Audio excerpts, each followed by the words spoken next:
They violated, but Israel violated it too. Yeah, I do. They violated. Israel, as soon as we made the deal, they came out and they dropped a load of bombs. As soon as we made the deal, they came out and they dropped a load of bombs. As soon as we made the deal, they came out and they dropped a load of bombs. As soon as we made the deal, they came out and they dropped a load of bombs. As soon as we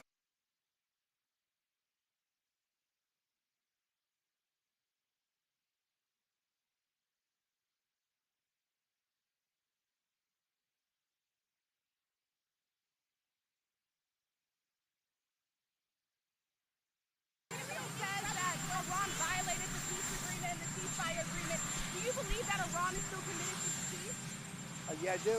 They violated, but Israel violated it too. Are you questioning if Israel is committed? Israel, as soon as we made the deal, they came out and they dropped a load of bombs, the likes of which I've never seen before. The biggest load that we've seen. I'm not happy with Israel.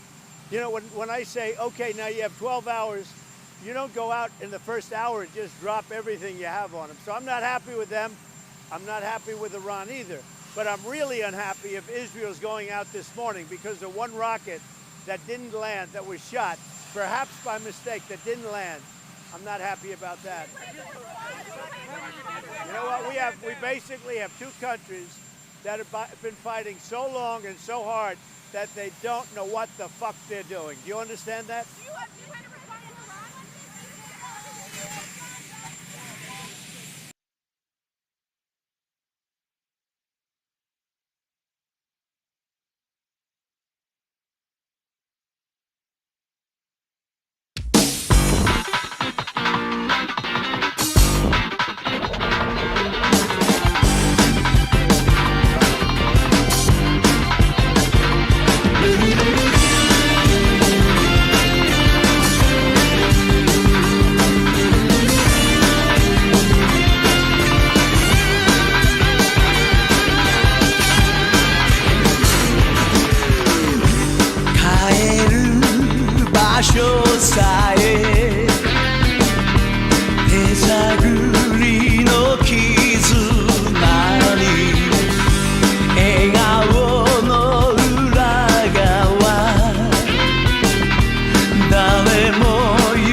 They don't know what the fuck they're doing. And I love him. I love him so much.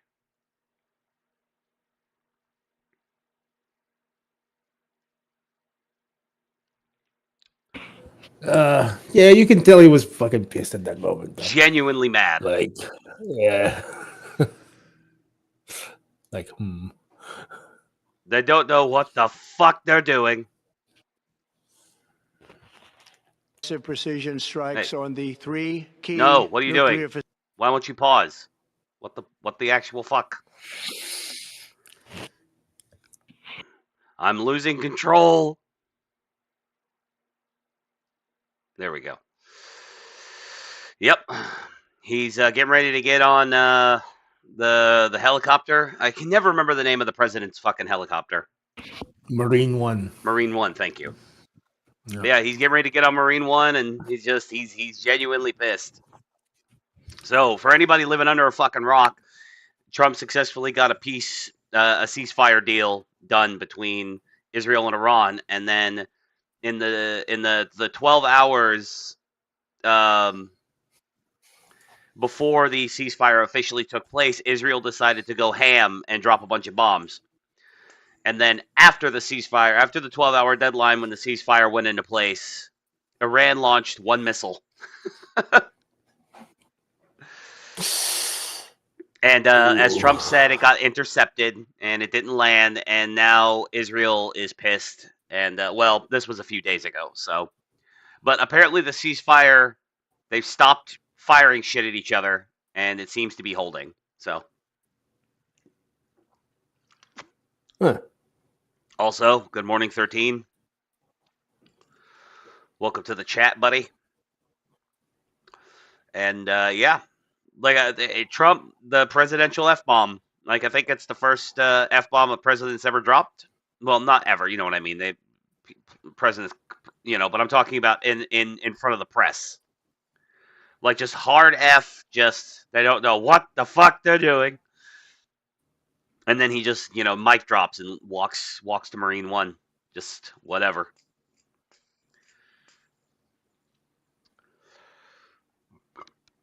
And it was he very not happy. But again, this was before. This was earlier in the week, and then I know 13. His lack of filter is awesome. It's my favorite thing about him. But to be fair, was like a no filter. This was a calculated use of profanity. He needed to get his point across and humanize himself a little bit, which is something that he tries very hard to do, is to humanize himself, to be just one of the people. Look, I like to say the F word too. I say it all the time. I have the best F word.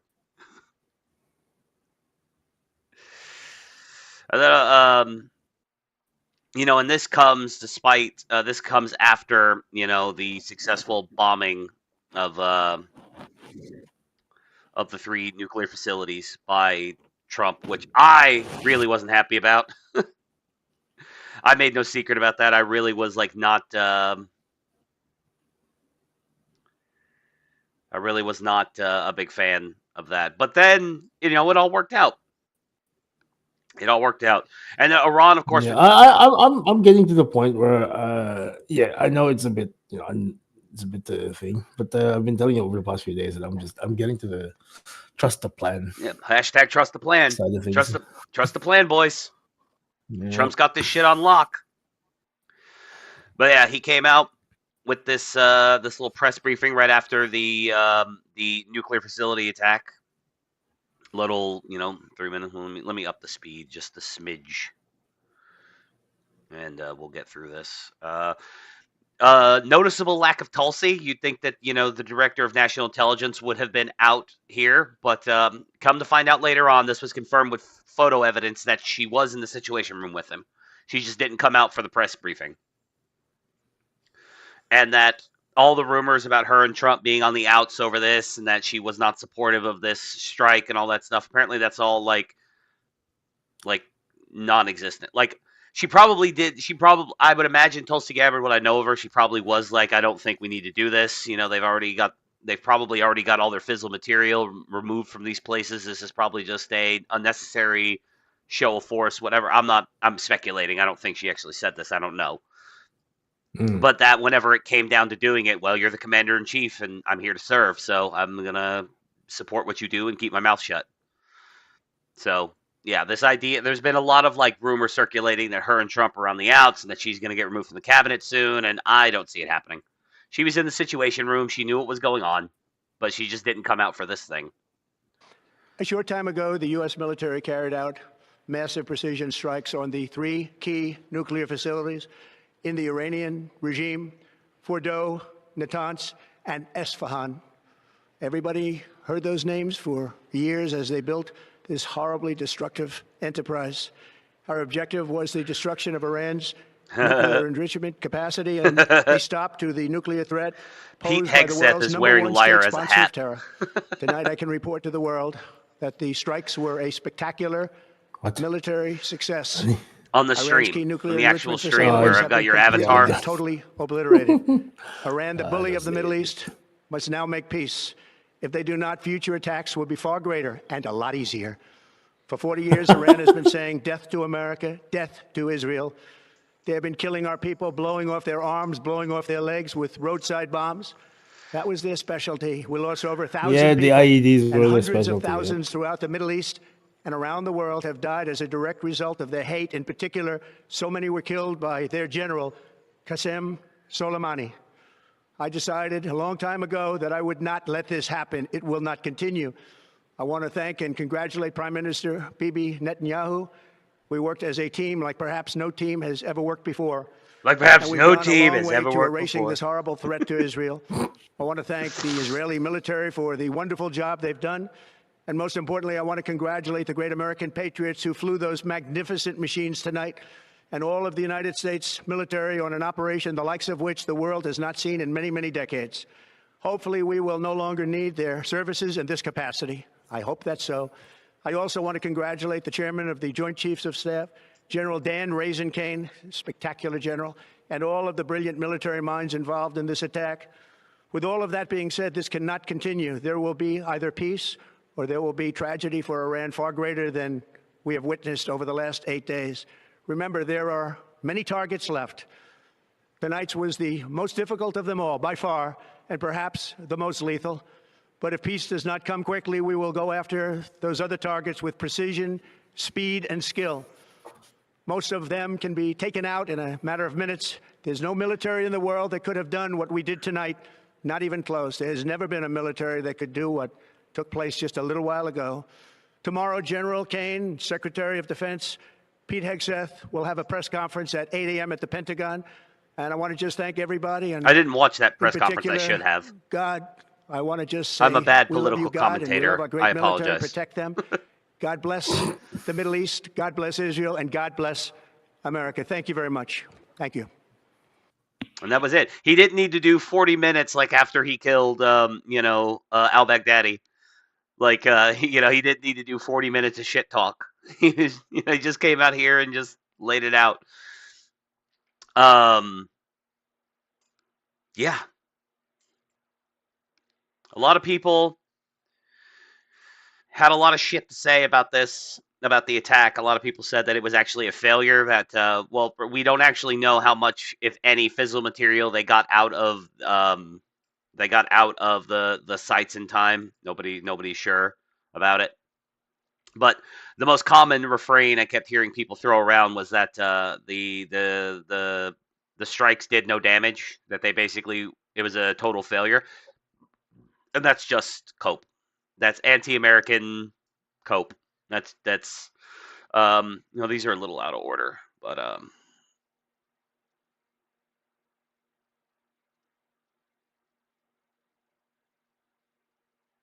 oh, this got I forgot to take this out. This got fact checked. I thought this was the explosion from Fordo, but this got fact checked, and I forgot to take it out of the show map. Oops. Yeah, here it is. We don't need that open anymore. But yep. U.S. strikes on Iran nuke facilities cause more damage than first thought, as Watchdog reveals possible contamination. So yeah, you had a lot of people going around saying that, like, we technically hit the targets, but we didn't do all that much damage, that, like, their nuclear program is completely unscathed. And here's the thing. Let's go ahead and say that they actually did get all of it. Let's go ahead, just for the sake of argument, let's say they got all their fissile material out of Fordo. The Fordo is still completely destroyed. They can't use it to make more fissile material. So even if they got all of it out, it's just like, and then the other two locations as well. Like, okay, yeah, as far as I'm aware, like the centrifuges are like incredibly like vibration sensitive. Yeah. So like, good for you guys. You got all your fissile material out, but you lost your ability to make more. You got nothing to spin them. Yeah, you got nothing to spin them with now. So yeah, it's like okay. But yeah, and it's this idea that he who shall not, it was Dave Smith, fuck it, saying, like, the absolute retard that he is, saying that, like, back in 2007, a Bush military advisor said that we shouldn't go to war with Iran because we can't maintain air superiority. Fuck off! Like, are you kidding me?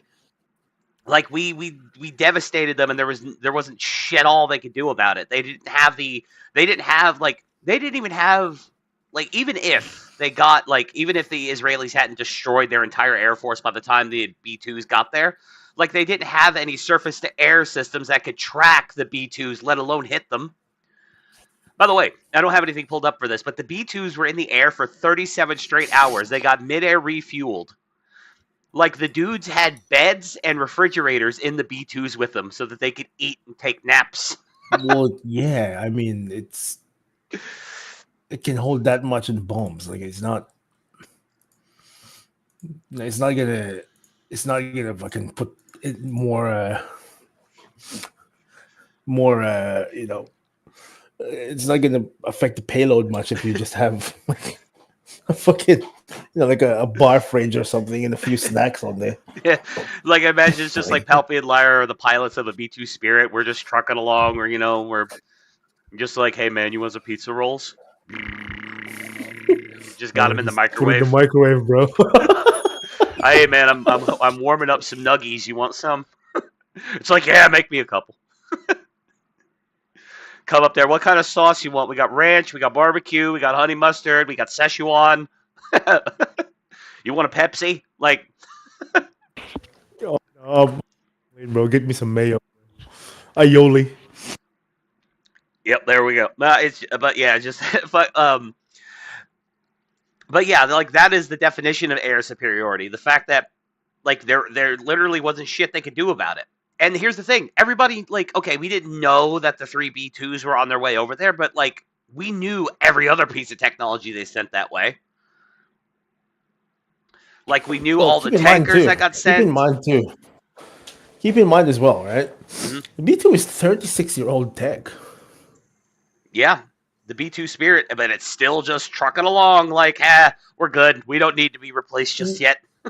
No, but like, if that's 36-year-old tech, imagine what they have like either now or in the works. There is no confirmation of this, but rumor has it that all 3 B-2s had F-22 escorts. Imagine you're an F-22 pilot thinking, finally, this is my time, and then nothing intercepts you because it's like, oh wait, I'm stealth. Nothing knew I was up here. God damn it. Fuck! Blue balled again. Have you heard of the there was a supposedly canceled project called the B-1R? Nope. Do you get it? B-1R. No, I'm not picking up what you're putting down. I apologize. B1 bone. B1R. Oh, the boner. Boner. Boner. That's good. They had the B1A, B1C.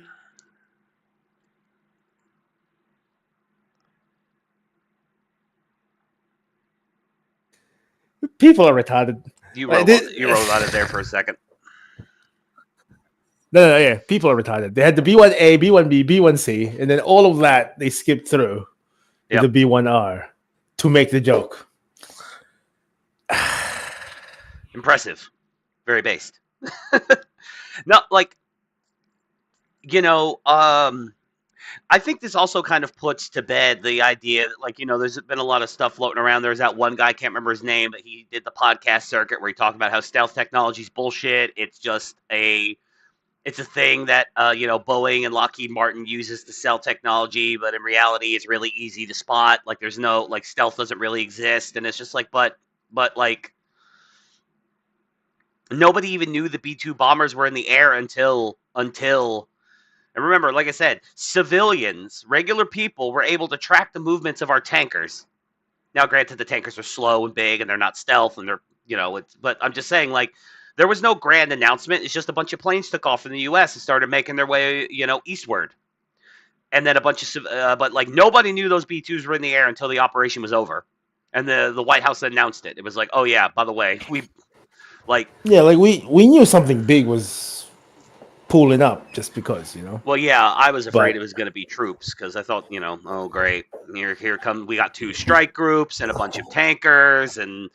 No, but like the thing is, like, if it was going to be a bunch of troops, then you'd have troop transports, which is C-130s. Well, yeah, but they hadn't taken off yet. I assumed we were gearing up for that kind of operation. And like the point is that I lost heart there for a second. I didn't trust the plan, and I should have trusted the plan because it all worked out. We scroll down here. The head of the United Nations Nuclear Watchdog Group reveals even more damage from the U.S. airstrikes on Iran's nuclear sites after taking a closer look, including possible chemical contamination at one facility. We blew the shit out of it so much it contaminated the area around it. Remember, Iranians claimed that no real damage was done, and a bunch of Americans immediately parroted that without the slightest hint of scrutiny, automatically assumed that the Muslims were telling the truth. The Persian Muslims were telling the truth. This is the one thing I can't stand about this, right? About a lot of these people. Now, look, I'm going to concede. The government lies to us all the time. They lied to us about Epstein. Like, as much as I like Kash Patel, and I'm even open to the idea that the Epstein tapes from Little St. James probably aren't really useful for prosecuting anybody because, like, it's entirely possible that bad actors inside the FBI destroyed all that evidence before Kash Patel got there. Yada, yada, yada. Like, I'm open to that idea. But the idea that, like, there is no client list, we can't prosecute anybody, like, whatever. Like, the government lies to us. But, like, this idea, these people have absolutely they automatically assume that every single word that comes out of the U.S. government is a total lie, with good reason. Again, not arguing with that. But then every word that comes out of Iran, Hamas, China, Hezbollah, Russia, Qatar, Russia, they never lie about anything. Lie, apparently. Yep. They're always telling the truth. Iran has no reason to lie and say that our operation was a failure. They have they could not possibly benefit from a lie like that in any conceivable fashion. It's so stupid. It's like you assume every word that comes rolling out of the U.S. government is a complete and total fabrication designed to psyop you into believing bullshit. But the Iranians would never lie to you. Fuck off. Fuck right off. And what's like again? I even told you a couple yesterday. I think when we were in a voice chat, I said I didn't want to talk about him on the show anymore because I'm getting sick of him. But it's just so selective because he believes this one Bush era advisor claiming Who's he? Oh, Dave Smith. He claims that we can't trust the American government except for this one Bush era military advisor who told Bush we can't maintain air superiority over the Iranians, so we shouldn't go to war with them. Like everyone else in the U.S. government was lying except the one guy who confirmed your bias. From 18 years ago, by the way. Yes, and the funny thing about Dave Smith in particular is he's actually very Trump-like. He's retarded? Well, yeah, he's retarded, but he's almost very Trump-like in the sense that every single time he's wrong, and he's wrong constantly about just about everything, he just pretends that, no, I was always correct. He never admits defeat. And that was kind of, one of Trump's rules that he learned from Cohen was, never admit defeat. Always just attack, never admit defeat, ever. Yeah. And, it works for some people. It works for Donald Trump. The reason why it doesn't work for Dave Smith, at least in my opinion, is because he's so catastrophically wrong so often. Yeah. With Trump, it's never admit defeat. Yeah, he doesn't exactly have a stellar track record. Yeah. Whereas, so when Trump fucks something up, which happens, it's happened, bump stocks, whatever. There's a list of things that he wasn't great on. He just never addresses it. He just kind of backs away from the thing. He just doesn't talk about it, never admits defeat on the issue, and then kind of just lets it quietly, just wash it die. Yeah, just roll off his back, Mm-hmm. But where but that's because on several, he's had several successes. That's the difference. Mm-hmm. Whereas Dave Smith he just miss after miss after miss after miss. Well, it's the same thing. And the fact that Douglas Murray, for instance, now whether it was Douglas Murray a little bit of a snob and had a bit of that kind of British snobbery going on when they talked on JRE. Yeah, sure. You've never been it didn't sell well. I understand why people didn't like it. But the fact is after that was over, Douglas Murray barely ever talks about it. Only when he's asked, and I've only seen a clip from one or two interviews where he's talked about it. Whereas for almost 2 months after that ended, Dave Smith would not shut the fuck up about it. Just cope. Just would not stop talking about Douglas Murray. And that's how you know that he knows that okay, I lost. All right, but if I keep pretending like I won, all of my fans and my sycophants will just go along with it. And then it happened again. Now, here's the thing: he's not fuming over the Konstantin Kisin event as he was over the Douglas Murray thing. But hell, Konstantin made him look worse than Murray did. And here's the thing: I don't even like Konstantin Kisin, but like, yeah, he butt fucked he's Dave too much. Smith. He's basically like where Tim Pool was a few years ago. Yeah, he's a '90s liberal, and I don't love '90s liberalism, but it's tolerable. I don't like. I could like. There are '90s liberals who I don't absolutely hate. So I just. Well, I mean, you could make an argument that Trump is an anti-liberal. So I mean, you could, but I'm one of the people that pushes back against that because '90s liberals, sure, it's just like, well, '90s liberals were okay with mass deportations and a wall, sure, they were, but you know what? '90s liberals were not okay with tax cuts, and we're not pro-life, and we're not pro-gun. Like, so I can just that's three things just prattle off the top of my head. Trump is 100% pro-life. I mean, people say he's okay, not 100% because, like, states' rights and all that shit. Incest, rape, and blah blah blah. All the usual carve-outs that they make for like extreme scenarios in abortion rights. But like, there's like a lot of things about Trump. I also push back. Oh, he's just a '90s Democrat, dog. I'm like, he's really not. Like, yeah, he has a few things. He is more lib than like Barry Goldwater. He's more lib than probably Reagan was. But like, is he a '90s Democrat? I don't think so. Like, I think that just because you can pull up a clip of Clinton talking about mass deportations and a wall doesn't mean that him and Trump, even in the 1990s, agreed on everything. Because Trump has been pro-life his entire public persona. Now, people often will throw this as like, oh, but it's like, oh, you think Trump's never had one of his mistresses have an abortion? Maybe. I don't know. You don't know that either. But again, we're talking about the man's public stances on things. He's been pro-life his entire public-facing career. And then, like I said, he's pro-gun. I mean, the bump stock thing, whatever, that was kind of like an olive branch to the left, and then they fucked him over.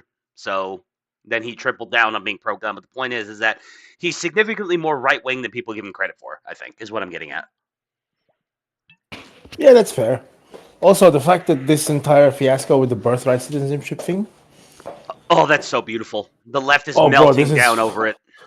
You know why? What else? Like the other thing as well, yeah? I've seen several people comment on this, but the only way to argue the birthright citizenship thing, if you follow the logic, yeah, if they grant the birthright citizenship thing as a thing, abortion is basically finished. I don't follow. How does that track? Their argument that they're trying to employ is that people born on or after the 20th of February executive order, when it took effect, are legal persons that have rights. Oh. And it's like, very interesting. Interesting that you use that argument.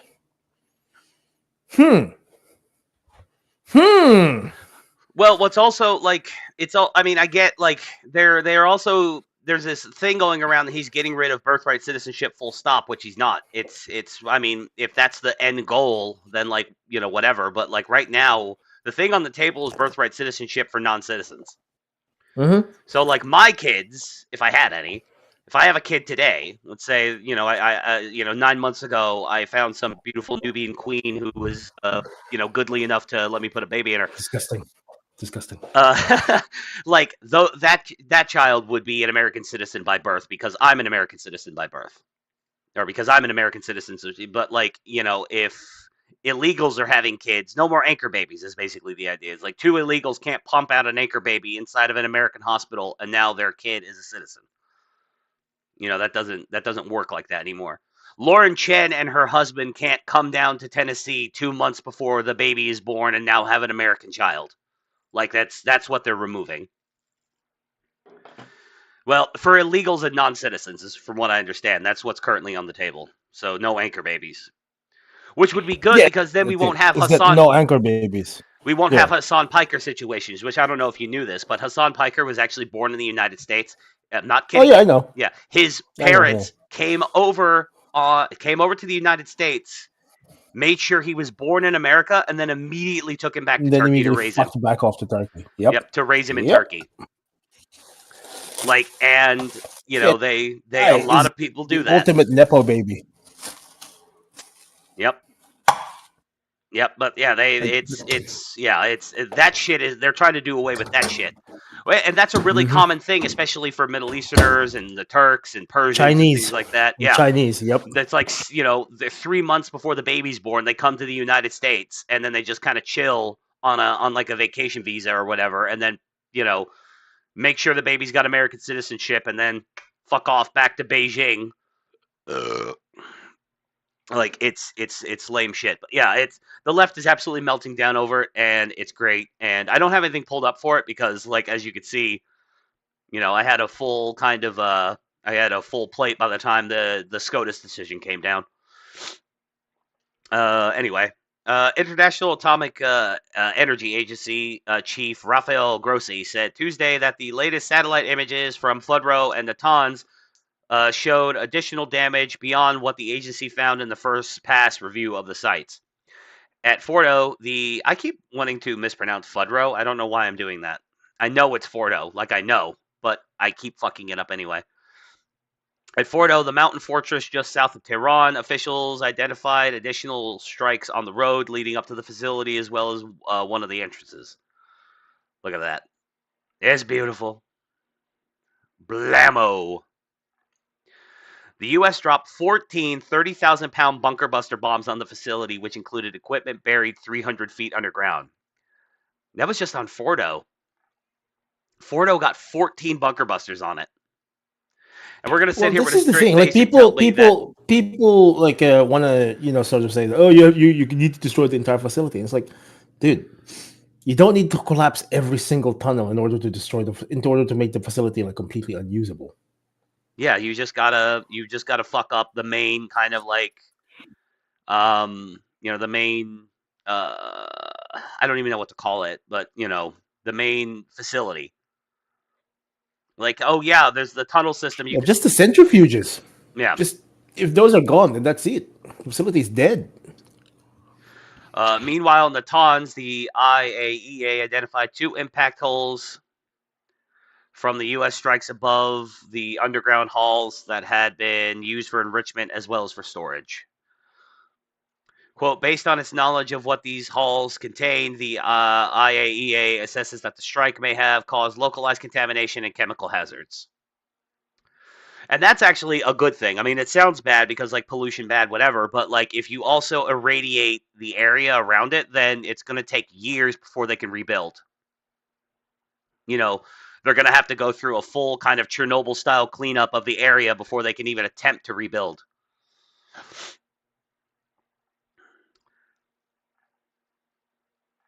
The U.S. hit that site along with one other with cruise missiles fired from a nuclear-powered submarine as part of Saturday's strikes. The watchdog group assured the world that there has been no radiological impact to the population so far due to the damage. The full details of the contamination, however, cannot properly be assessed until IAEA inspectors can analyze it up close. And my question, I don't think the Iranians are going to allow that. They might. I could be wrong. You know, I'm willing to, to lay out that provision that I could be wrong, but I don't think the Iranians will let any I don't think they're going to outside- let them in. Yeah, especially so soon. Like, Yeah. they need to hide shit first. Yeah, they got to do their own cleanup first to make sure, you know, and then it's just like, oh, look, see, the centrifuges are still fine. And somebody's like, wait a minute, these centrifuges look brand new. Did you put these in here? No, I did not. I don't know what you're talking about. I did no such thing. And it's like, okay, so you have these centrifuges. Why? We needed to make nuclear energy for power plant. Oh, really? Because this looks like a weaponization facility. No, it's not. I don't know. You Americans are stupid. To that effect, Grossi has called on Iranian Foreign Minister Abbas Araghchi, whatever, goddamn Iranian names, to allow his agency back into the country to fully inspect the damage caused to Tehran's nuclear program since the 12-day conflict began. The 12-day war. I call it the 12-day war. Trump was saying that in the Truth Social post. I think it should be called the 12-day war. He wants to be the one who names the conflict in the history books. Quote, resuming... Of course he does. Yeah, well, yeah. Quote, resuming cooperation with the IAEA is key to a successful diplomatic agreement to finally resolve the dispute over Iran's nuclear activities, he said later to Aragchi. A key part of that inspection would see the IAEA try to locate some 900 pounds of uranium enriched to 60% that has been unaccounted for since the Israeli strikes began on June 13th. The agency warned that no one knows exactly where the uranium is gone. Vice President J.D. Vance said he believes that the atomic material was buried beneath the bomb facilities. It's possible. I tend to believe they probably did get a lot of their fissile material out of the sites just even before they knew that the B-2s were coming. They probably was all like, oh shit, these Israelis, they're blowing everything up. We have to move the stuff. Just as good, we have to move what we have made just in case we lose these facilities. We need to get the stuff out of here so we don't lose this is all a matter. the progress This is a matter of prudence. Yeah, this is a matter of prudence. Yeah. They would have wanted to do that. Yeah. So, experts have said that the enriched uranium could easily be transported with satellite images capturing trucks traveling in and out of Fordo. God, I did it again. Fordo and other nuclear facilities days before the American strike. So, yeah, they probably did get a lot of the material out. Again, it wasn't fully weaponized yet, although you can make a bomb at 60. Apparently, I don't know. I'm not an expert in fissile material, but apparently 60% enrichment is enough to make a bomb. It's just not very powerful, relatively, relative compared to if you achieve 90% enrichment. Not very good. But yeah, no. So don't let anybody blow smoke up your ass and tell you that the we have a few actual nuclear engineers in the other server. We know some people, and they say that. Yeah, they say they do. That's enough. It's not gonna be And then the jump from I can't remember what was it you only need 10% enrichment in order to use it for nuclear power. Mm-hmm. And that the jump from 60 to 90 is a lot easier than the jump from 10 to 60. 0 to 60. Yeah. So they're and this idea that Iran either was not look, let's go ahead. It's let's give a little bit of credence to the idea that maybe would the world end? Would Iran immediately launch a nuke if they got one? Probably not. I don't think they're I think mad applies to everybody, even Muslims. Maybe whatever. I'm speculating here, but it's still not a good thing for them to have a nuclear weapon. Even if you don't want America involved, even if you're anti-war. My main concern with Iran having a nuclear weapon is all of their proxies getting a nuclear weapon. Yeah, that's the thing. That's what they would do. Because they're not a state. Those aren't states. Imagine if the Houthis fucking got one. Yeah, they would make it and it wouldn't be. It's so what if they make so what if they get a nuclear tipped ICBM? Who cares? It's really not the missile that worries people. It's the fact that they can make a series of small suitcase dirty bombs that they would hand out to the Houthis or to Hezbollah or to the militias in Iraq. And, look, these people have used suicide bombs in the past as a viable strategy for attack. You think they wouldn't do that with a nuclear bomb? Let's say, even if it's just a small suitcase nuke, nothing ridiculous, it's not even going to take out a whole city. But it's still gonna kill thousands, tens of thousands of people, irradiate an entire section, of whatever city they happen to blow themselves up in. Imagine if a suitcase bomb went off in, fucking the London subway. Yeah, or Tel Aviv. You know what I mean? Mm-hmm. Or God forbid Jerusalem, which they probably wouldn't do Jerusalem because the Temple Mount, the Dome of the Rock, and all that stuff. They probably wouldn't nuke Jerusalem, but you get my point.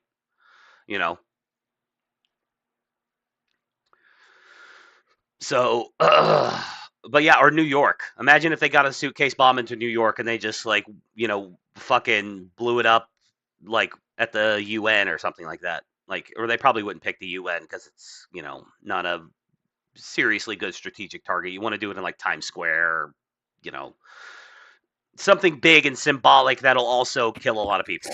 And the UN is on their side most of the time. So Yeah. you know. Like just the other day, the Iranian ambassador to the UN was like basically pleading their case. Uh-huh. And it was like, wow, this is the biggest fucking wine fest I've ever seen. Wow, Iran. So anyway, you know, now, so as in the days since the ceasefire went into effect, Israel apparently did not go full retaliatory, fuck this ceasefire after the single missile fired, and the ceasefire is holding. According to AP, anyway. Ceasefire between Israel and Iran appears to hold as Trump vents frustration with both sides. Yeah, this was from right after the viral video of him saying they don't know what the fuck they're doing. A fragile ceasefire between Iran and Israel appears to hold Tuesday after initially faltering, and U.S. President Donald Trump expressed frustration with both sides, saying they had fought for so long and so hard they don't know what they are doing. No, say it correctly. For so long and so hard that they don't know what the fuck they're doing. Donald Trump used a calculated use of profanity. But even as Israeli Prime Minister Benjamin Netanyahu claimed Israel had brought Iran's nuclear program to ruin, a new U.S. intelligence report found that the program has been set back only a few months after U.S. strikes over the weekend, according to two people familiar with the assessment. Yeah, that ended up not being like the case. Like I said, that intelligence report ended up being bullshit, and it seems to have been leaked against the, it was leaked, and it wasn't supposed to be, and there's an investigation going on, and it turns out to also not be true. The whole who else is fucking like, you know, oh, they're nowhere near close enough to a thing. Oh, you only set it up by months, set it back by months. Well, which one is it then? Fucking make up your mind. Like what? It is whatever they need it to be in order to be right. The early report issued Monday by the Defense Intelligence Agency was described to the Associated Press by two people familiar with it. They were not authorized to address the matter publicly and spoke on condition of anonymity. The report also contradicts statements from Trump, who said the Iranian nuclear program was completely and fully obliterated. The White House called the assessment flat out wrong, and it is flat out wrong. Like, it's not. It was made clear in the days after this report came out that they were in fact lying, or that intelligence report was incorrect and was likely just leaked to the public in order to kind of sow dissent, basically. Because there's still a lot of people on the right who, even despite the ceasefire agreement, the relatively few casualties that happened over the course of the 12-day war, because really the casualty count on both sides is actually surprisingly low. They mostly just, like, the Israelis mostly just took out high-ranking Iranian officials and blew up military installations. Like, the civilian cost was surprisingly low. And then the Iranians, basically blew their entire load all over Israel and only killed like 20-something people. 20-something civilians, like a rounding error, essentially. Like, it was their retaliatory missile barrage was basically a complete failure. The majority of which those missiles were intercepted, so probably has a lot to do with it. After the truce was supposed still to a tragedy, but no, of course, those 30 people, the people who were injured and killed in Israel after, it sucks for them. I'm not trying to minimize that, but I'm saying, like, when you're looking at this on the spreadsheets, it's just like, oh well, that could have been a lot worse. After the truce was supposed to take effect, Israel accused Iran of launching missiles into its airspace, and the Israeli finance minister vowed Tehran will tremble. Yeah, because the finance minister is going to be able to, he's got a lot of stroke with the IDF. He can authorize airstrikes and shit like that. Fuck off. The Iranian military denied firing on Israel, state media reported, but explosions boomed and sirens sounded across northern Israel in the morning, and an Israeli military official said 2 Iranian missiles were intercepted. Trump told reporters at the White House before departing for a NATO summit that, in his view, both sides had violated the nascent agreement, except Iran fired theirs after the agreement was, like, Israel attacked before the agreement was technically finalized in the 12-hour window after Trump had got the deal done. And then Iran waited until after the 12-hour window to fire their missiles, apparently 2, possibly just 1. Of course they did.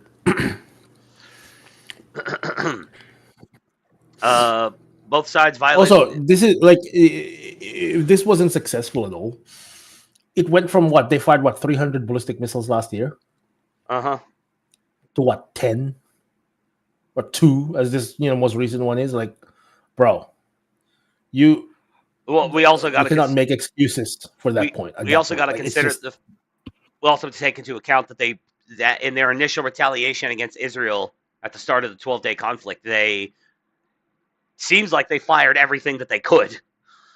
Like with it, I'm sure they didn't. No, but that's what I'm saying. Like, they could fire 300 missiles last year in like the initial attack, right? Before they were supposedly not involved in the fucking conflicts with their proxies. And it went to what? Like, they fired like 100 over the course of these 12 days. Yeah.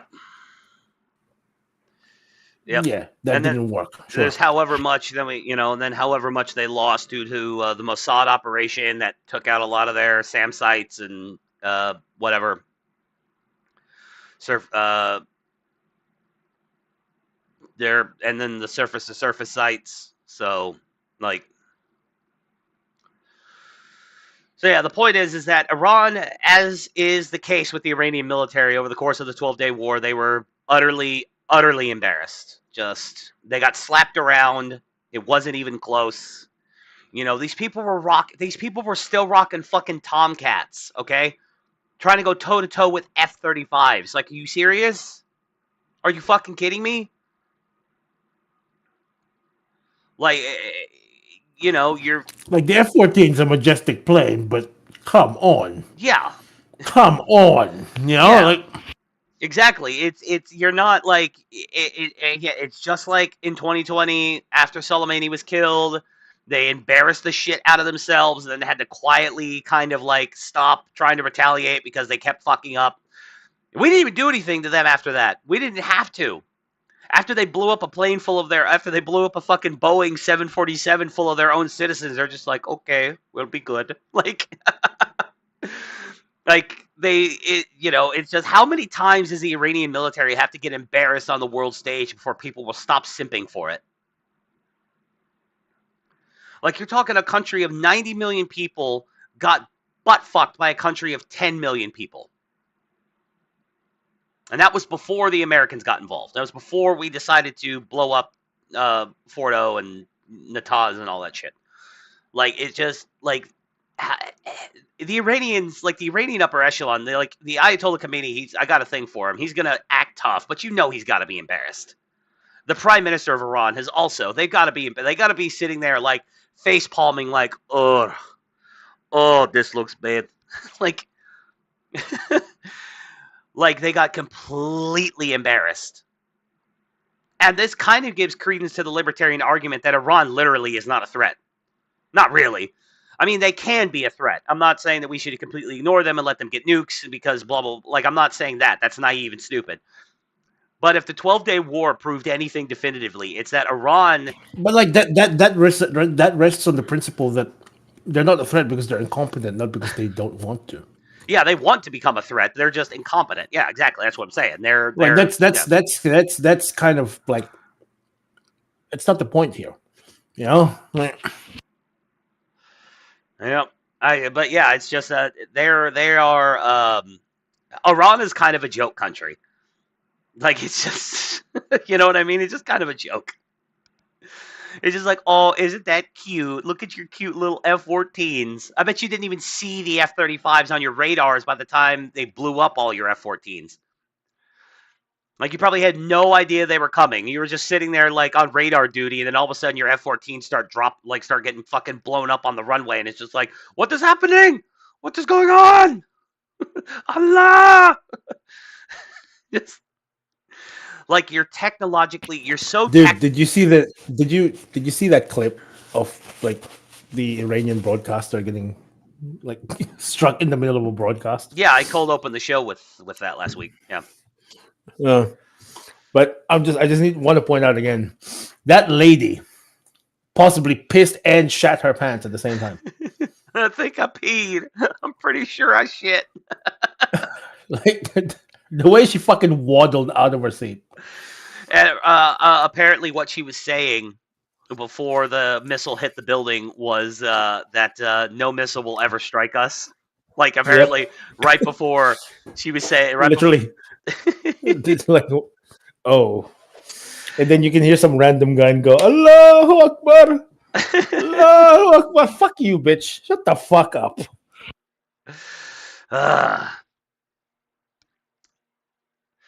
Trump told reporters at a White House briefing before departing for a NATO. I already read that part.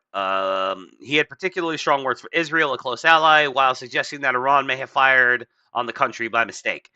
I mean, I think Trump is, again, he's trying to be peacemaker in the sense that, like, he's probably like, okay, I got to glaze Iran a little bit, and then seem like I'm being harder on Israel. But also, it's the kind of thing. It's like, okay, so let's say you, as America, are watching your buddy, Israel, beat the shit out of a guy, Iran, who started shit with him, but, like, is so inept, he can't fight, he's out of shape, like, but he's just running that mouth, right? So then Israel starts slapping him around. Or so like, the douchebag takes a swing at your buddy, and then your buddy's like, okay, you took a swing at me, so I'm going to beat the shit out of you. And then he beats the shit out of him.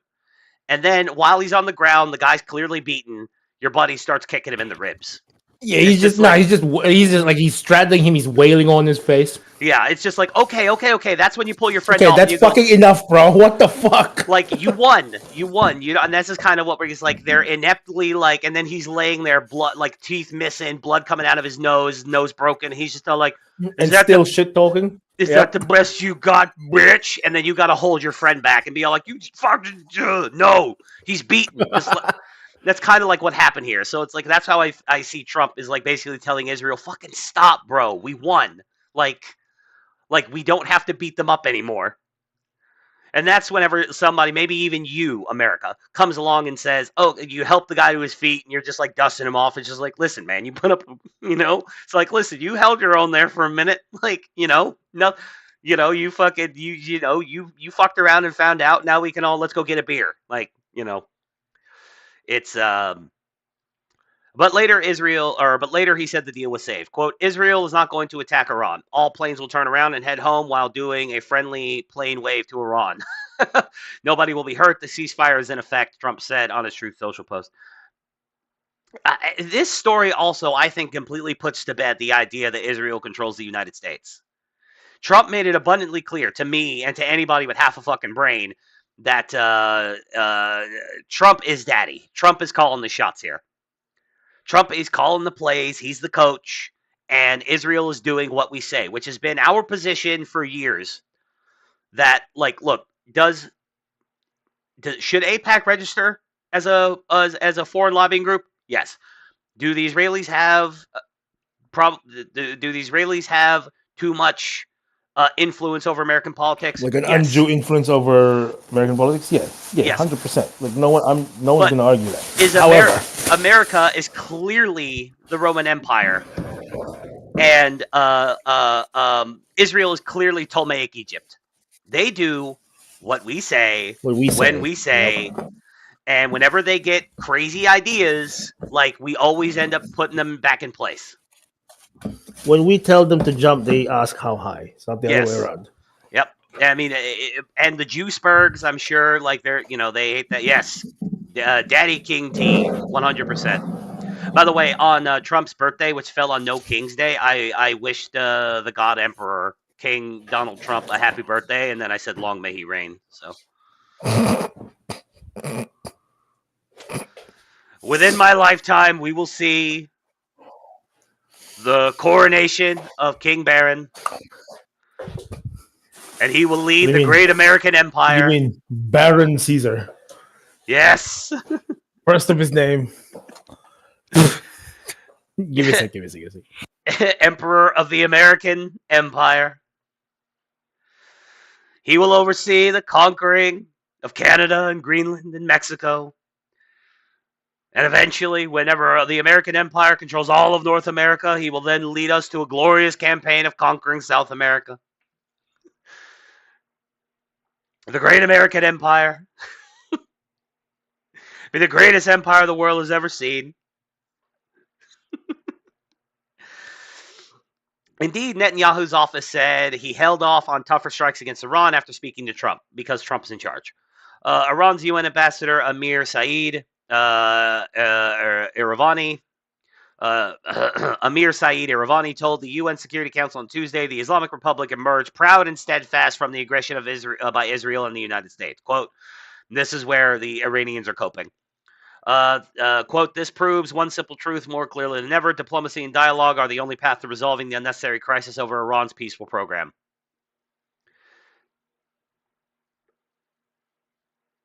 Oh, yeah. Barron is, he's tall and he's handsome and people already like him. God, though, 13, I don't know if you saw this photo, but there's the one scene where I think it was, I can't remember if it was during the inauguration or if it was on election night. I can't remember where it was, but like Barron is standing next to Elon Musk, solidly fucking 5, 6, 7 inches taller than Elon Musk. And and like Elon Musk is like got the big shit-eating grin. He's super happy. He's just happy to be there, whatever. And then Barron is just sitting there just looking bored, just like, God, that's just stupid. Like, I want to go play soccer. Like, I hate this. He just can't be soccer. He just can't be fucked. Apparently, he's a huge football fan. Disgusting. Anyway. The conflict, now in its 12th day, began with Israel targeting Iranian nuclear and military sites, saying it could not allow Tehran to develop atomic weapons and that it feared the Islamic Republic was close. Iran has long maintained that this program was peaceful. Yeah, you don't need 60% enrichment to have peaceful nuclear energy sites, power plants. And here's the thing. The other thing is that people's all like, they weren't developing a weapon, bro. They don't even deny that they were enriching uranium up to 60%. They don't deny it. Do they say outright, of course, we were building a bomb? Like, no, they're never going to say that outright, but they don't deny that they had enrichment up to 60%. They don't even deny it. And that's weaponization. You see, like, here's the thing. I'm going to be honest with you. Yep. Right? If, like, I don't know, a country like Japan. Yeah. Was enriching its nukes to 60%. Mm-hmm. I'd be concerned. Yeah, I would too. Like, and that's like Japan is probably the most successful example of regime change ever. Yeah, well, technically the regime stayed in place. He was just massively depowered. Okay. Okay. Well, Germany then is the greatest example. That's probably a bit. Yeah, that's probably a bit. I mean, it is. I mean, listen, the example's not far off because the emperor stayed in place, but his political power was scaled back to like pre Meiji Restoration levels. He's basically a figurehead again.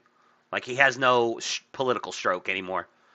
So, and then they had a whole new constitution. So I guess, yeah, it is technically regime change with the same kind of like coat of paint on it. But yeah, no, if anybody, it would be called, if Japan started making, weaponized uranium, it'd be like, wait a minute, Japan, what are you doing? What are you doing over there, buddy? Oh, we are doing nothing. Yeah, and we trust these cunts with fucking Aegis destroyers, like... Yeah.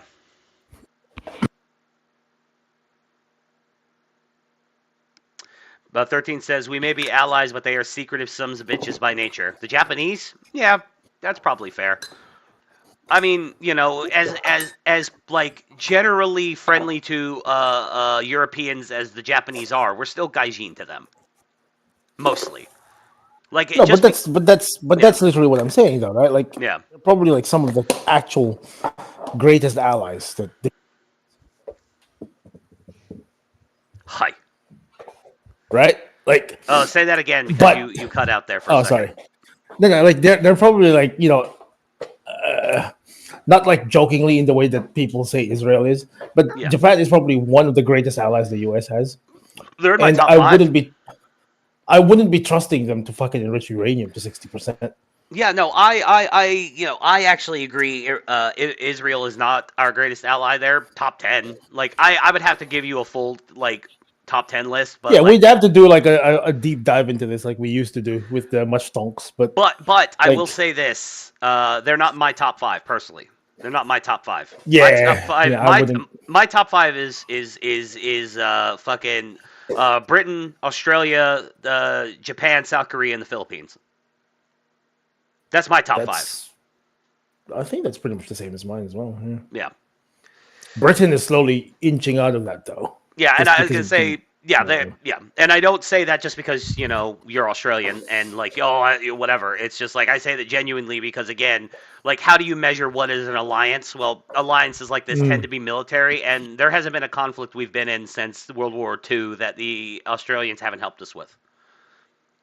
I mean, they helped the did the Aussies help us in Vietnam? Yeah. Yeah, I was gonna say the only one of our allies that didn't help us in Nam was the Britons. Was the Brits. They didn't want any part of it. They thought it was a bad idea. And also they were in the middle of like a financial crisis and they literally couldn't afford it. So because they needed to be bailed out after that. Like they were asking fucking the hell's his name? LBJ. They asked LBJ for a fucking bailout after that. So like they didn't help us with Nam and then asked us for a bailout. So yeah, the UK has no fight left in them. Aussies have been Australia's having growing pains like the EU. If Australia doesn't course correct, they could have some they could be like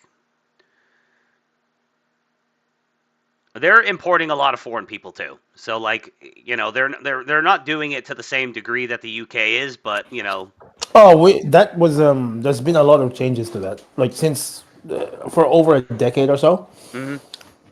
since the Abbott government with the whole "Stop the Boats" fucking slogan, Yep. the immigration thing has actually improved quite a bit. Well, Like that's good. it's like don't get me wrong, there's still way too many Pajits for my liking over here. Yeah. However, the rate is definitely slowing.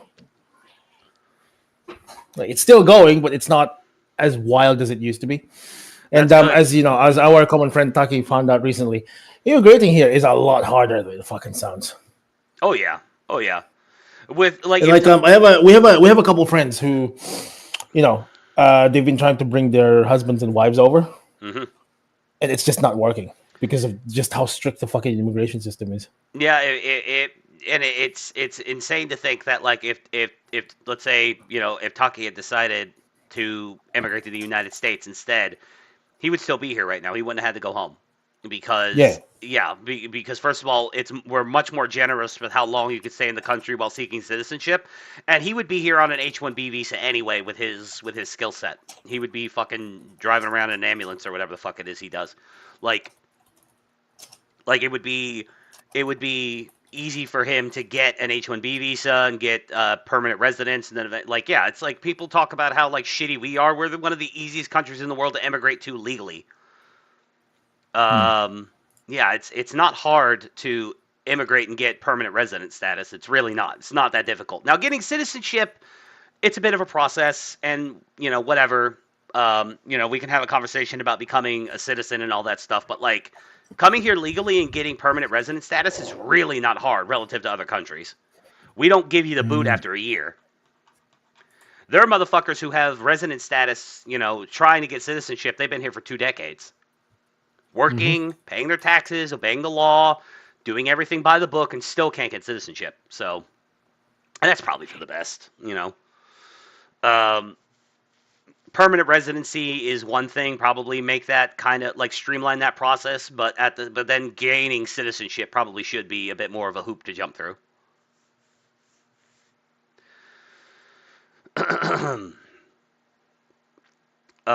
If the truce holds, it will provide a global sense of relief after the U.S. intervened by dropping bunker buster bombs on nuclear sites, a move that risked further destabilizing the volatile region.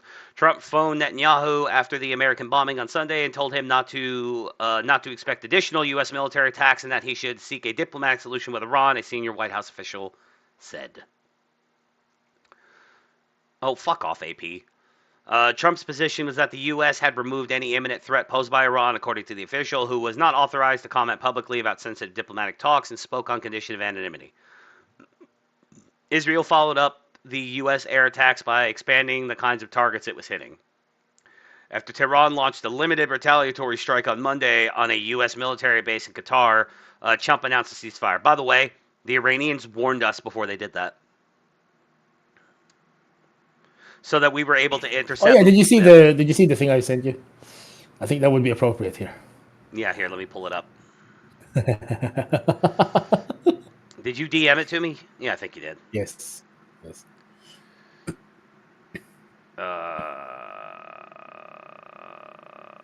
Oh yes, here it is.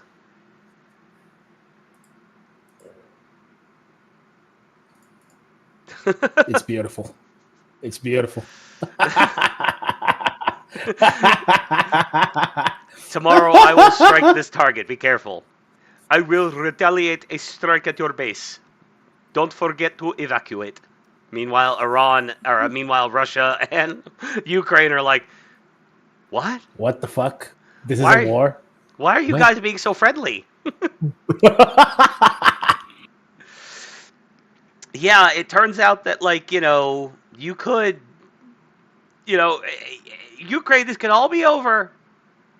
Just give up Donbass. Just give it up. Let it go. It's gone. Most commonly spoken language in the region was Russian. It's majority ethnic Russian. You were literally fighting a civil war with those people. Just let it go. Let it go.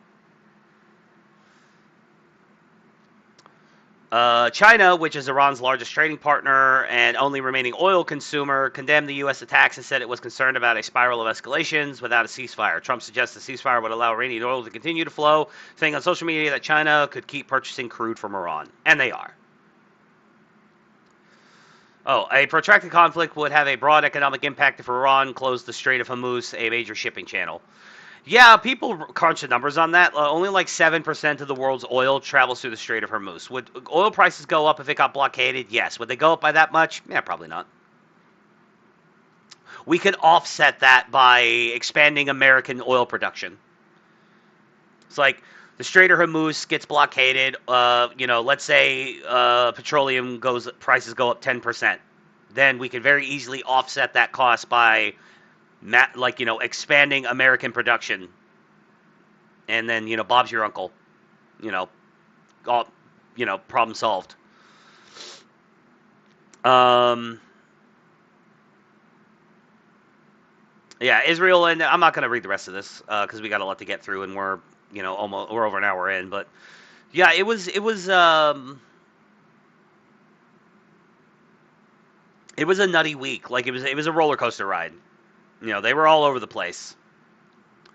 Netanyahu said Israel agreed to the ceasefire with Iran in coordination with Trump after the country achieved all of its war goals, including removing the threat of Iran's nuclear and ballistic missile programs.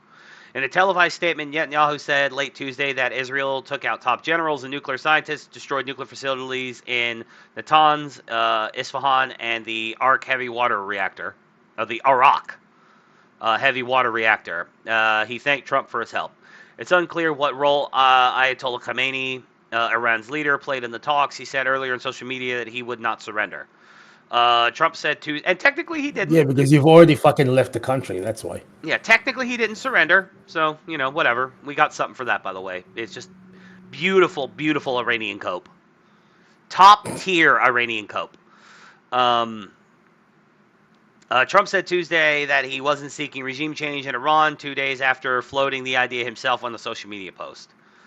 It's not politically correct to say regime change. Yeah, that post made my butthole clench a little bit. I'm just like, Donald, come on. I don't want it, Trump told reporters on Air Force One. Regime change takes chaos and ideally We don't want to see much chaos. Trump's special envoy Steve Witkoff told Fox News that the U.S. and Iran are already in early discussions about resuming negotiations over Iran's nuclear program. He called the direct talks and discussions through intermediaries promising.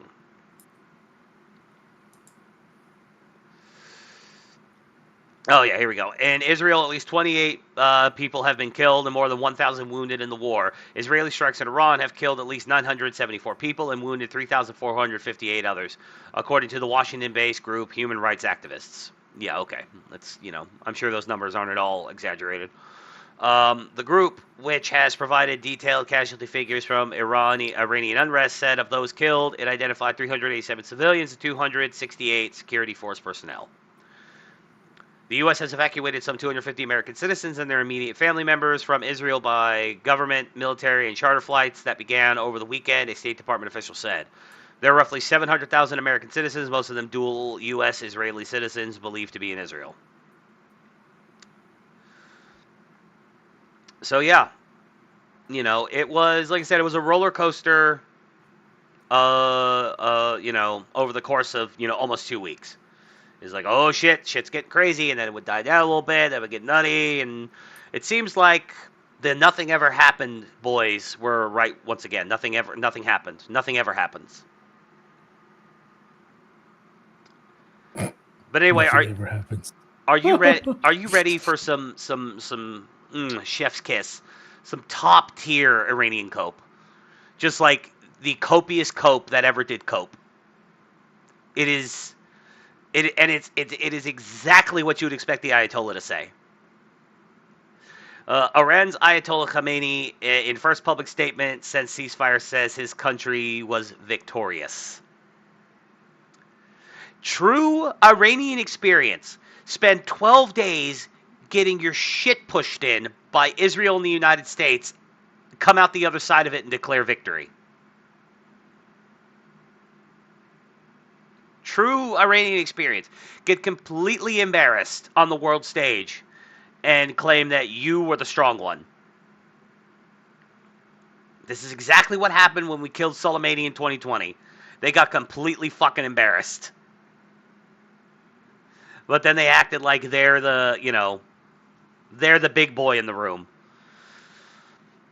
Shout out to Just the Dudes. Iran's Supreme Leader Ayatollah Ali Khamenei on Tuesday made his first public statement since the ceasefire between his country and Israel, saying that Iran was victorious. Khamenei's first appearance in a week was in a video broadcast on Iranian state television in which he said that the U.S. Had only intervened in the war because it felt that if it did not intervene, the Zionist regime would be utterly destroyed. Imagine that. Imagine that. Before you even knew what the fuck was going on, Mossad destroyed a bunch of your fucking missile platforms. Then F-35s come out. This is what I was telling you the other day.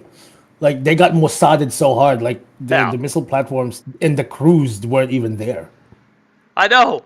And then the F-35s flying out of nowhere. You didn't see them on radar. You had no fucking idea they were coming until they went into your radar range, until they came, and then they start blowing up your F-14s on the fucking runway before they can even take off. All right? Your generals and your nuclear scientists are dropping like fucking flies. You finally managed to get off some kind of offense. You launch 100 missiles, at Israel. The vast majority of them get intercepted, not just by the Israelis, but by the Saudis and the fucking Syrians are helping Israel with missile defense. Or not Syrians, Qatar. My bad. But the Saudis and the Qataris are helping with missile defense. Most of the rockets... Qataris, just keep in mind how crazy that is. The Qataris were hosting Hamas executives. Yeah, I know. I would say that was probably a financial arrangement. They knew that, the Hamas leaders are all billionaires, so they could just yes, of course you could come stay in Qatar. We put you up in nice... Yeah. Talk about fucking, Arab solidarity, sure. Yeah, it's all but you pay us exorbitant amount of rent. But yes, you could stay. So imagine, the fucking Qataris and the Saudis are helping with missile defense. The Iron Dome is blowing a lot of your smaller stuff you're launching out of the air. Only a few of your rockets land. They do not take out any military installations. You kill less than 30 Israeli civilians. To be fair, if we're going to believe reports from Israel, like about half were not targeting military targets anyway. Yeah, and then and this is all this happens. Your missiles get blown out of the fucking sky. The only ones that really land are your hypersonics, and that's only because the Iron Dome and a lot of the missile defense platforms in the region aren't built to deal with hypersonics. But they still scored like a few successful hits though against hypersonics, which is hilarious. Yeah, but just imagine you get so utterly embarrassed, and then you still say you would still say something like this. Like if it was a closer fight, you know what I mean? If it was, but no, it wasn't even close. You're getting beaten the fuck up. Like it's not even close. And then and I get it. They have to look strong. It's what they do. This isn't even like the same as like what happened with Ukraine, Russia. You know, where the fog of war, people were talking all about like the ghost of Kiev and all that shit, right? Yeah. But this is it's plain to see. Yeah. For everyone, like the response has been so weak that you cannot make any other conclusion than you guys got your shit packed in. Yeah. He also said the U.S. achieved no gains from this war. I actually would agree with that. I mean, kind of. We set your nuclear program back by a lot, so that is a gain for us. Quote, the Islamic Republic was victorious and in retaliation delivered a hand slap to America's face, Khamenei said. Apparently referencing the Iranian missile attack on the U.S. base in Qatar Monday, in which no one was injured. And your government warned us before they did it. You didn't slap anyone in the face. Like I was saying earlier, you're laying on the ground. Your ribs are cracked. You're missing teeth. Your nose is broken and bleeding all over your face, and you are still talking shit. I didn't hear no bell. Iran is literally Randy Marsh right now. Beat the fuck up. Now, to be fair, I don't know what you're referencing, so South Park. Oh, okay. Yeah. Yeah.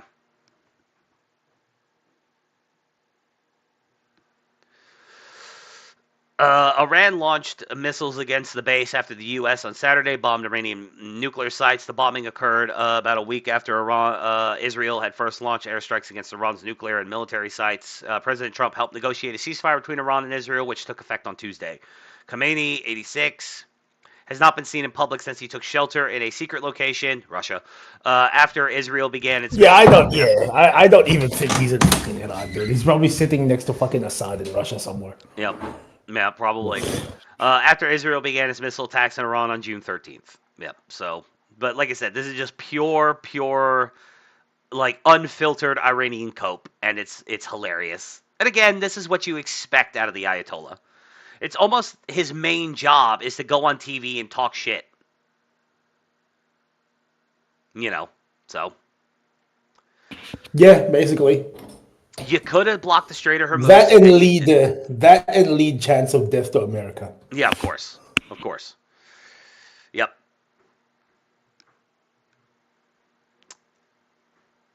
So yeah, another common refrain that's been going around is that Trump, by getting us involved in this thing, by bombing the nuclear sites, he was going back on his campaign promise of no new wars, except that he ended the war through his negotiating skills. And he never declared war on Iran. This was just a one targeted military strike, which him as commander in chief is authorized to do. Look, if you want to say the executive branch has too much control over the military and they're able to do things like this, without congressional approval, I'm willing to have that conversation. I even probably agree with it on some degree. But the fact of the matter is, he does have this power. He does not have to consult. He doesn't have to consult Congress, every time he wants to, conduct a strike. It is what it is.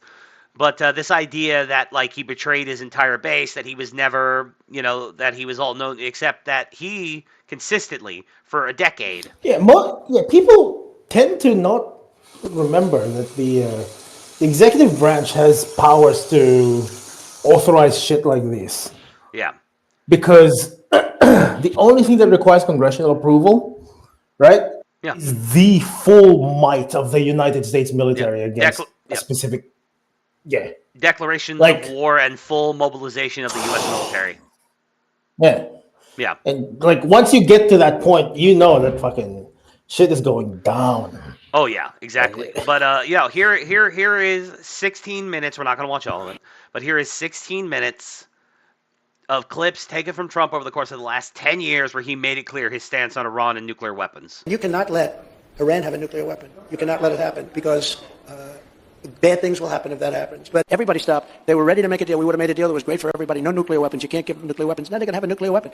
Don't let Iran have nuclear weapons. That's my only thing I have to tell you today. Don't let them have it. They would have never had them, including Iran. They can't have a nuclear weapon. That's all. They can't have nuclear weapons. It's too destructive, too powerful. They can't have it. But I wanted to make a deal with them. No nuclear weapons. You can't have nuclear weapons. Nuclear weapons are the single greatest threat to this world, to the whole world. And Viktor Orban understands that, and some others do too. I just don't want them to have a nuclear weapon. And they weren't going to have one, and they cannot have a nuclear weapon. That was the only thing. The one thing I said, you cannot have. I just didn't want Iran to have a nuclear weapon. I said, we're going to make a great deal. Everybody's going to be happy. You're going to be rich as hell again. Everything's going to be great. But you cannot have a nuclear weapon. You can't let Iran have nuclear weapons. Iran did not have a nuclear weapon. Very simple. They cannot have a nuclear weapon. Instead, he's been consistent about this. The entire time he's been in politics since 2015, he's been consistent about this. Like Donald Trump is not a war hawk. He's really not. He seems to much prefer diplomacy to military action. But he's proven, specifically with Syria, that if military action is on the table, then he's gonna, okay, fine. If we got to do this, we're gonna do this. Cleaning up Syria. It's fucking. It's like, look, we've already got. It's like he takes office in 2016 or 2017. It's just like we already have assets in the region. Under Obama, we were just poking and prodding at ISIS, and then he just goes, okay, fine, I want this over, end it. And what was it? 6 weeks? ISIS was completely mopped up. So, Yeah, by like March of 2017, they were gone. Yeah, so it's like he doesn't start new wars, but he does try to end them. And again, Israel kind of I don't think Israel started it per se. They were responding to decades of aggression from Iran. But yeah, no, this has been consistent. He's always been the one kind of Middle East country he's a little hawkish about. And again, I don't even feel comfortable saying hawkish, but he's slightly hawkish about it. Has always been Iran and their nuclear program. Always. So he didn't betray anything. If you didn't know that this was his stance on Iran, that's on you. You clearly weren't paying attention. You got caught up in the no new wars rhetoric and forgot that, okay, I actually agree. Donald Trump, no new wars. I'm with that. But Iran, he's always had a little carve out for Iran, just in case. I might have to do something to Iran, so if I do, I didn't lie. And again, he's been consistent about this since his first term. So we're coming up on 9 years of Trump saying no nukes in Iran. I knew what I voted for. Now, again, after the initial bomb drop, I was a little black-pilled. I was like, God, but that's only because I thought it was going to be more Iraq. And it's not. It's clearly not going to be more Iraq. So, good. But yeah, like I said, they have 16 minutes of footage cobbled over the last 9 years of Trump being very consistent about Iran and nuclear weapons.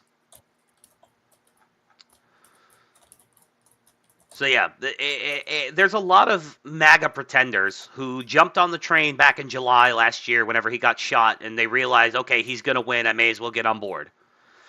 And then now that he's president and he's doing things the way he's always done them, they're getting cold feet. They got cold feet over the tariffs, even though the stock market is fully recovered and inflation's going down and all these things. They got cold feet and they got black-pilled over the tariffs. They got cold feet, got black-pilled over, over him not taking a hardline stance against Israel over Gaza. They got cold feet over Israel and Iran and Trump's response to that. They were never really a part of MAGA. They're MAGA pretenders. They only got on board after he got shot because they knew he was going to win. And now that, we're here and Trump's doing what Trump has always done. Actually doing shit. Yep. Yeah, it's now a problem. They're just all like, wait, this isn't what I voted for. Then you weren't paying attention. Mm-hmm. This is literally what MAGA voted for. He gave out a massive show of strength, and now he's all like, all right, boys, stop fighting. And it's working. Oh, yeah, so let's yeah, that's a good place to end. I wanted to move over to this. I know you in particular don't really love e-drama, and I understand. This isn't really e-drama. This isn't really e-drama. So you're familiar with the Hodge twins, right? Yes. So the Hodge twins got Jew-pilled last year. Of course they did. To the point where they literally are, it's all they talk about anymore. Jews, Israel, APAC. They won't shut the fuck up about it. The only guests that they've had on their podcast, it seems like, not the only because I don't watch the podcast very much anymore, but it was like Tate, Candace Owens, Nick Fuentes, Ian Carroll, Jake Shields. Oh God, why? Just back to back to back to back to back. And then, like, there's a bunch of, like, pro-Israel people who have reached out to them on Facebook publicly and said, hey, have me on. Let me give the other side of this. Not disrespectful, not saying, hey, you stupid Negroids. Like, it was just like, no, it was like, hey, man, why don't you have the other side on? Let's give a different perspective. They refused to talk about it. But then they got busted playing both sides. And I've completely lost, like, all respect for them at this point. What do you mean they got busted playing both sides? So on X, this is what they said. Make a list of all the people celebrating this strike tonight and tell me what they have in common. The implication being that they're all bought by AIPAC or they're all Jews, right? Mm-hmm. So that's what they're saying the night of the airstrike. That's what they said on X. And X is a very anti-Israel platform. I know I'm on it all the time. The pro-Israel side of X doesn't have as much support.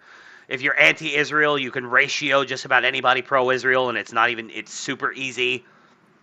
I'm not going to do this, but I thought about making like a burner X account and make it super anti-Israel and watch how much more quickly it grows compared to my normal X account, my actual Go for Palpatine X account. So it is a very anti-Israel platform. I don't deny it. Facebook, where all the boomers are, is a very pro-Israel platform. And this is what the Hodge twins had to say on Facebook the night of the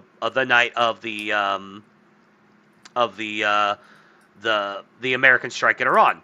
President Trump just unleashed American might, ordering a devastating attack on Iran's nuclear sites at Fordo, Natanz, and Esfahan, crushing their dangerous ambitions. 14 years, Trump's been crystal clear. Iran cannot have nukes, and he's followed through with a historic strike that's got the world in awe. A full payload of bombs rained down, and our brave warriors made it home safe. Despite fake news from Axios claiming Trump might allow Iran's uranium enrichment, he shut that down on Truth Social. We will not allow any enrichment of uranium. Democrats and their media pals are scrambling, crying foul, but patriots know Trump's keeping America and Israel safe. Iran's been chanting death to America while funding terror groups like Hamas and Hezbollah. Trump's message, Iran must now agree to end this war. It's time for peace through strength. So on X, where the Jew haters are, they're anti-Israel. On Facebook, where the Jew lovers are, they're pro-Israel. And here's the thing, they're not denying this either. So it's just after this, like I said, I've completely lost like all like fucking like what modicum of respect I had for these guys. Like it's okay. I really don't care if you have questions about the Jews or if you have questions about Israel or AIPAC or whatever. That's fine. Like I really don't care. It doesn't bother me that much. But like whenever you do what the Hodge twins have done on their podcast, which is just nothing but anti-Israel stuff and nothing but never talk to the other side about it and then talk shit about the other side every chance you get. Refuse to have anybody on to give a counter narrative. Just that's whenever I'm all like, okay, guys, just stop. Like, I'm kind of burnt out on this. Like, I don't like Muslims. I make that abundantly clear. Anybody who asks me, but you know what I don't do? I don't talk about it 24 hours a day, 7 days a week. It's not my main hobby horse. I'm not constantly whining about the Muslims. I'm not. Yeah, like Islam is a problem, but it's not like it's not your place or concern to really fall but down that rabbit hole. no, and like I said, they're not even denying that they did this. If y'all didn't already, it's also the most bullshit excuse I've ever heard in my life. If y'all didn't already see, we getting dragged because our Facebook account posts. We post our personal takes on X and have a social media employee that posts on Facebook because we don't have time, but we weren't checking before they were posted. Some of the posts on Facebook were written with ChatGPT and did not match what we post on X, so we ended up looking like some retards. The posts were all public for everybody to see. We weren't hiding anything. We deleting those posts on our Facebook and taking accountability for being some dumb Negroes. We also hiring a new social media person. If anybody looking for a job, by the way, we are still anti-war, Keith and Kevin. It's like, bro, we had a social media guy, but he fucked up. It's like, bullshit. I think that you knew who butters your bread on which platform, so you're playing to the crowd.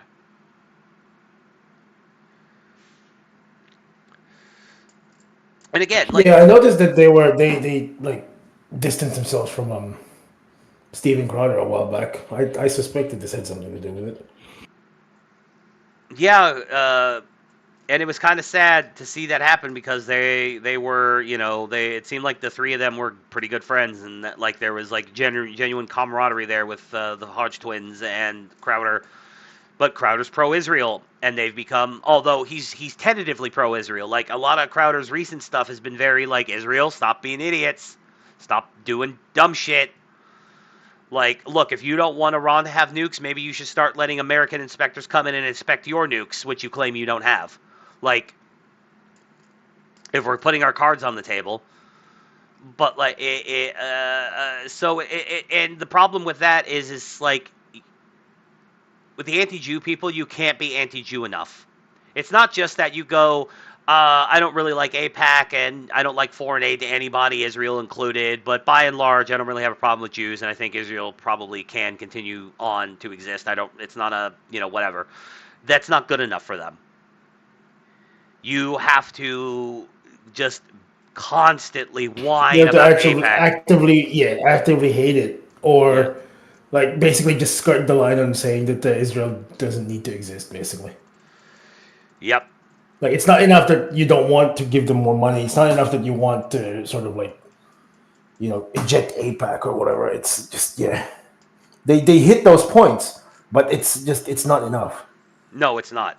And again, like, it can't, Never like, enough. they have people on their podcast now that say the crazy shit like, Jews invented pornography as a means to destroy the Christian world, as a means to destroy Christianity. Or they have people on who say that, like, the Israelis killed JFK. There is literally no evidence anywhere in the world that the Israelis killed JFK. Not any. None. Zero. Zilch. Nada. I thought we settled this with the fucking JFK files. Like, what the fuck are these people still going on about? Oh, well, don't you know that all the evidence against Israel in the JFK files got purged before they released it, obviously. Yep, that's exactly what happened. Yeah. Where is the evidence of the purge? There isn't any. Like, can you point me to like a page that got fucking taken out, or what is it? Like, the JFK files did not confirm that Israel did it, so they decided that the JFK files are illegitimate, and that Israel still did it. No evidence. People completely ignore the fact that JFK himself was a Zionist. Yes, did he have a problem with the Israelis having nukes? Sure, he did. But, like, and this idea that, like, and they killed him because he was going to make AIPAC register. It's like, AIPAC didn't exist in the 60s, you fucking idiots. The Jewish lobby in the 60s ended up fracturing due to infighting, and then AIPAC formed in the ruins of that infighting. Like, AIPAC didn't fucking exist in the 60s.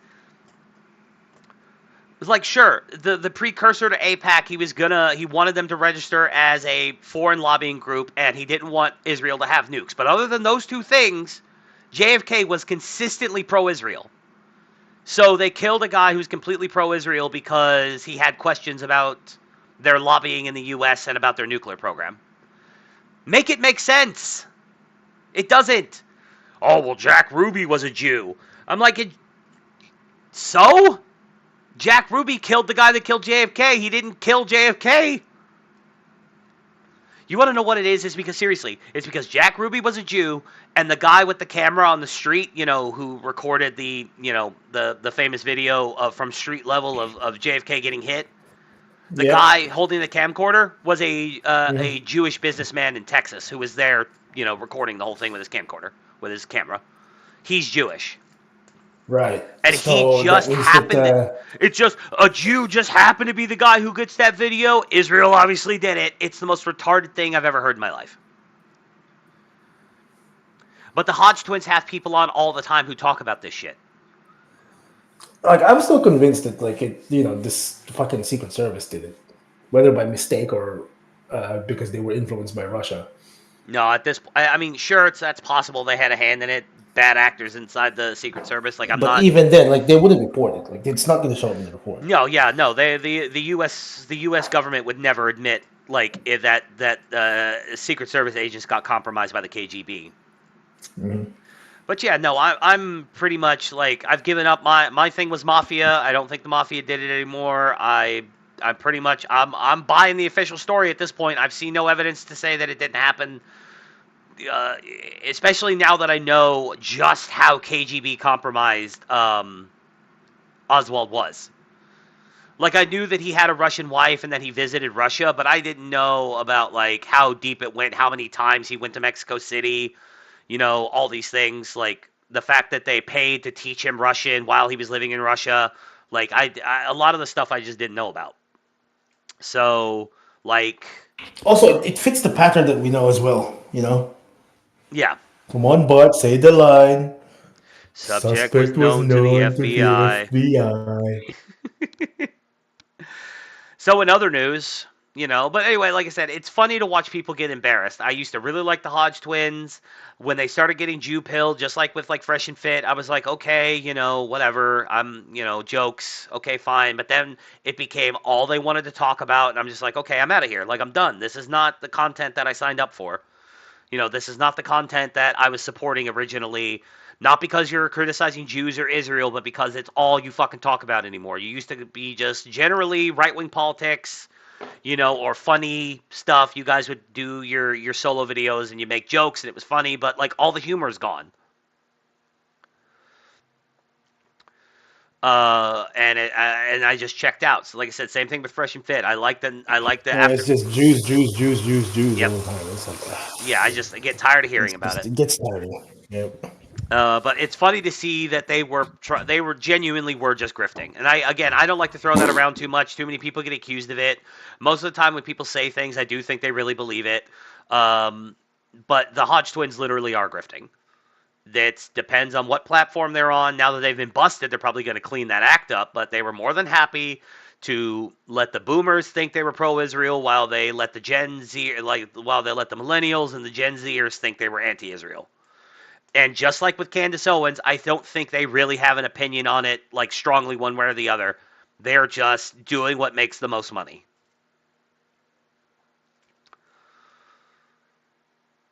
So, in other news, this is interesting, to say the least. Shout out to the Daily Mail, by the way. Kash Patel uncovers proof that former FBI bosses buried evidence that China interfered in the 2020 election as he vows to take action. Now, this is interesting because, for years we were told that Russian interference is what got Donald Trump elected in 2016. Even though 2016 and now 2024 didn't have nearly the same level of fuckery that 2020 had. 2020 was a mess of an election. Nobody denies that. Whether you think it was malfeasance or not, 2020 was a shit show. Yeah, it was. Well, my main thing is that, like, the fact that several states literally violated their state constitutions to conduct the election. And it's like no, whether you think that's fuckery or not, that, like, whether you think there's cheating involved or not, like, that's fuckery right there. Yeah. There is no fucking evidence. There's no way that you can sort of interpret that as anything but fuckery. Yeah, the video evidence came out of Georgia and Minnesota. I think it was Minnesota, or it might have been Michigan. I always mix them up when it comes to this. But, the video evidence that came out of the fuckery that was happening that got caught on security cameras, them, pallets full of Them pulling ballots. out fucking suitcases full of votes and shit. Yeah, feeding them into the machines. The fire alarm getting pulled at the Georgia polling station, and then the Democrats operatives staying behind and continuing to count votes. Putting fucking like those panels. That was in Georgia, I'm pretty sure. Yeah. Like the plywood panels to cover the windows. It's like, dude, what the fuck? Yeah. Well, fucking FBI Director Kash Patel has dug up evidence the agency shut down an investigation that shows the former director buried proof China interfered in the 2020 presidential election. If there is proof, I hope Kash releases it to the public. I want to see it. I mean, if he actually is going to go after people criminally, then he can't release it to the public, ongoing investigations and all that. But I do hope we get to see this stuff eventually. Yeah. The Daily Mail can exclusively report that Patel plans to hand over to Congress this week proof that former FBI Director Christopher Wray lied to Congress. Specifically, he will detail to leaders how FBI headquarters recalled a report solely because it contradicted Wray's claims under oath to Congress that China was not conducting a foreign influence campaign in U.S. elections. The FBI field office at Albany, New York, produced an internal intelligence report that was published and then pulled back without justification, Patel reveals. FBI bosses at the time shut down this legitimate investigation into the Chinese Communist Party to shield Wray from fallout, sources tell the Daily Mail. The FBI was investigating at the time the existence of CCP-produced driver's licenses to obtain paper ballots, and the Albany office published an IRR on the claims. They were then told by headquarters to pull the report and pretend it didn't exist, Patel will reveal. Interesting. Very interesting. Now, this could all be nothing. But it's interesting that, like, the 2020, which was the most wild fucking election night of my life, it just so happens that the FBI had a apparently legitimate investigation into CCP fuckery, and then it got buried. What? And yet they wasted fucking nearly 2 years on Mueller. Yeah, and then, like, what? Didn't Hunter have some business dealings in China? Mm-hmm. Oh, interesting. Yes, very interesting. Mm-hmm. Funny how this is all just kind of coming together. The current director will tell Congress that the reason the IRR on this investigation was never released was because they admitted that the reporting will contradict Director Wray's testimony. So he says one thing to Congress while the FBI says something else completely. So they pulled it so that he wouldn't get caught up in this. Like, the Biden White House was a fucking den of vipers, man. Current FBI officials tell the Daily Mail that the current FBI found the IRR when reviewing actions of the former leadership when they discovered the pulled report. On June 17th, Senator Chuck Grassley, Republican from Iowa, wrote a letter to Patel requesting that he hand over more information about the Also, part-time necromancer. Wait, what? Chuck Grassley? Part-time necromancer? Yeah. Do you know how old this motherfucker is? Chuck Grassley? No, I don't. Is he very, very, very old? Yes. Give me a second. Chuck Grassley. He's one of those... President pro tempore of the...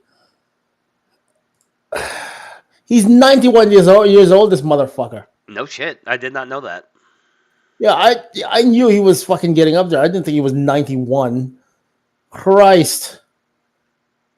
He's going to be 92 this year, bro. No shit. Well. Yeah, that's what I mean. Part-time necromancer. Like, he's just fucking reviving bits of his flesh as they die off. He's trying to... He's working on Horcruxes so he can live forever. Phylacteries, not Horcruxes. Jesus Christ. God damn it. Harry Potter has ruined magical discourse. you read another book. Read another book. I've literally never read Harry Potter. I've only ever seen the movies. So, see, I read Harry Potter up to book I think I've been through this with you. I read Harry Potter up to book 5, and then I got to the part where they were talking about fucking Dumbledore's army, and I just rage quit. I liked Order of the Phoenix. That was my favorite movie I've of not. the franchise. I have not read or watched anything since. Like I think I only watched up to I think I only watched up to Chamber of Secrets, actually. Well, Order of the Phoenix is my favorite Harry Potter movie because the climax is a duel between Dumbledore and Voldemort, and it's the best wizard duel in the movies. Oh, is it? Oh Okay. yeah, it's great. Well, It's awesome. You know what? I did not watch I'll anything beyond Chamber of Secrets because Richard Harris was no longer Dumbledore. That's why. Yeah, Michael Gambon was a dead, good sure, Michael but- Gambon's a good Dumbledore. I really liked him as Dumbledore. Also, the other thing that interested me about Chamber of Secrets was there was a monster girl in there. Of course. Of course. Of course. Even as how old was I when Chamber of Secrets came out? Even as an 11-year-old, I was like, I was gonna say the first Harry Potter came out in what 2001, so Chamber of Secrets would have been the 2000. movie. Yeah. Yeah. So Chamber of Secrets would have been 2003 or 4. Something like that. I can't remember anymore. Yep. Anyway, on June 17th, Senator Chuck Grassley wrote a letter to Patel requesting that he hand over more information about the concealed report in order to better understand the decision behind rescinding it. Patel in response will now detail how his FBI found correspondence on how the IRR was taken down because it would prove Wray was not truthful in his testimony to Congress. During a hearing before the Senate in September 2020, then Director Wray was asked by Democratic Senator Gary Peters of Michigan whether voting by mail is secure. Quote, "We take all election threats seriously," Wray said at the time. Our role is to investigate the threat. Our role is to investigate the threat accuracy, he added before insisting, "Now, we have not seen historically any kind of coordinated national voter fraud effort in a major election, whether it's by mail or otherwise." But your own FBI said that there was. So which is it, Christopher Wray? But Patel's new bombshell claims that this was not true and that Wray intentionally lied under oath.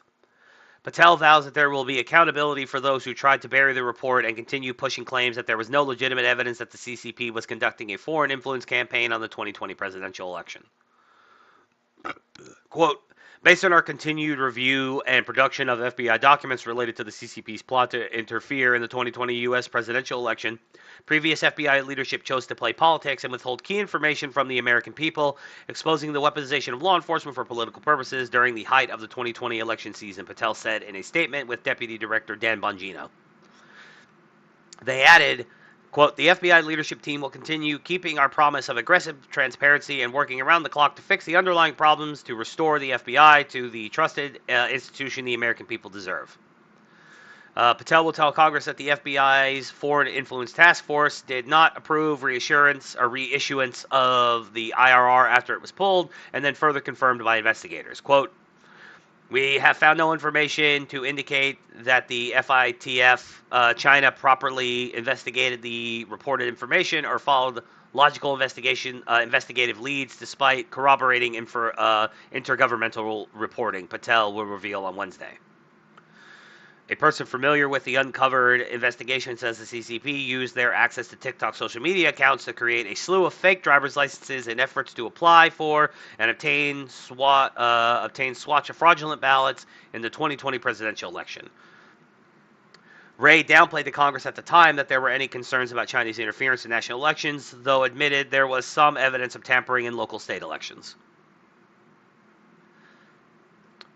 Yep, so the Biden White House tried to cover up CCP interference in the 2020 election because, one, it probably helped win him the White House, and two, China's getting, the Biden mafia is getting kickbacks from China through Hunter. Yep. So and again, who else is surprised, right? Like, color me shocked. Imagine my shock. So, New York is going to get worse. Don't fucking.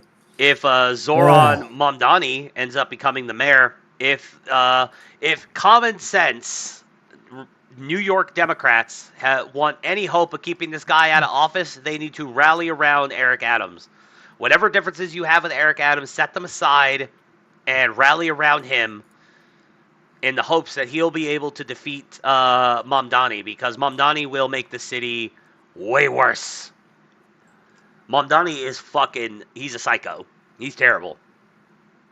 Fucking... I don't understand why like so many of these people just, don't give a shit. I don't know either. But anyway, if you don't know, the New York mayoral primary was a few days ago, a couple days ago, whatever it was, and Zoran Mamdani is the Democratic nominee for the office of mayor of New York. He beat fucking Andrew Cuomo. Andrew Cuomo. Yeah. Yep.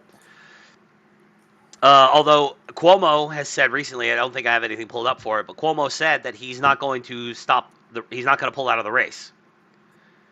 Mm-hmm. The idea being that he might split the vote and kind of deliver it for Eric Adams if he absorbs enough votes from Mamdani, but he could absorb enough votes from Adams and ensure that Mamdani gets it. Yep. Or he absorbs votes from both of them and he wins. That would be a fucking shocker. We'll see. Yeah. But so it's done. Zoran Mamdani, an open communist and America hater and a manifest anti-Semite, is the... I don't really care about that American thinker. Is the Democrat Party nominee for the upcoming New York City mayoral election. Given past voting patterns, there's a good chance he'll win. And it turns out that we'll have a crazy college-educated... and it turns out that we'll have crazy college-educated whites... Mostly, I bet, the same women I've been blasting for years, to thank for this elevation to prominence and probable power. This needs to end, and Data Republican has the same solution I do.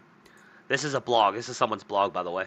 But I skimmed it, and I thought, okay, well, this kind of, it has everything we need. The American thinker. We've long known that young women are the emotional beating heart of today's Democrat Party. We also know that while minority voters are shifting to support for Trump, no surprise given that Democrat policies have made their lives significantly worse, more affluent, college-educated white voters remain loyal. That same trend... It's not just them, too. It's not just them. That's the problem. Like, if you look at the voting patterns that showed up in here, it's sort of the main culprit is basically other fucking budgets. Yeah. Yep, Indian fucking solidarity, they always vote for each other.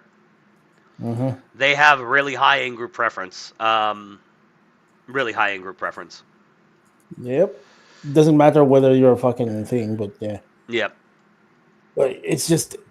this is the thing, like, people talk about Jews and shit, and I'm like, what about fucking everyone else? Well, I was gonna say, here's the thing, and American discourse right now, they are the Indian in-group preference has been on the table to talk about, so the people are noticing that it's not just Jews who practice in-group preference; it's every ethnic group, really, except for modern whites, practice massive amounts of in-group preference. That's not good. No, it's very not good. The same trend showed itself in the ranked choice voting that put Mamdani over the top.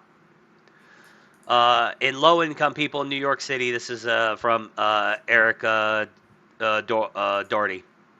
The low-income people in New York City voted en masse against the guy who promised to create government-run grocery stores and freeze the rent. This should tell you everything. Don't blame NYC blacks or Hispanics for Mamdani. They voted against him. Whites and Asians did this. Asians, quote unquote. Yeah, quote Asians. Yeah, referring to obviously he was voted in on a wave of whites and Indians voted for him. But yeah, look at this. 50% of Democrat Latinos voted for Andrew Cuomo. Whereas 30% voted for Mamdani. 35% of whites voted for Mamdani, just 25% for Cuomo.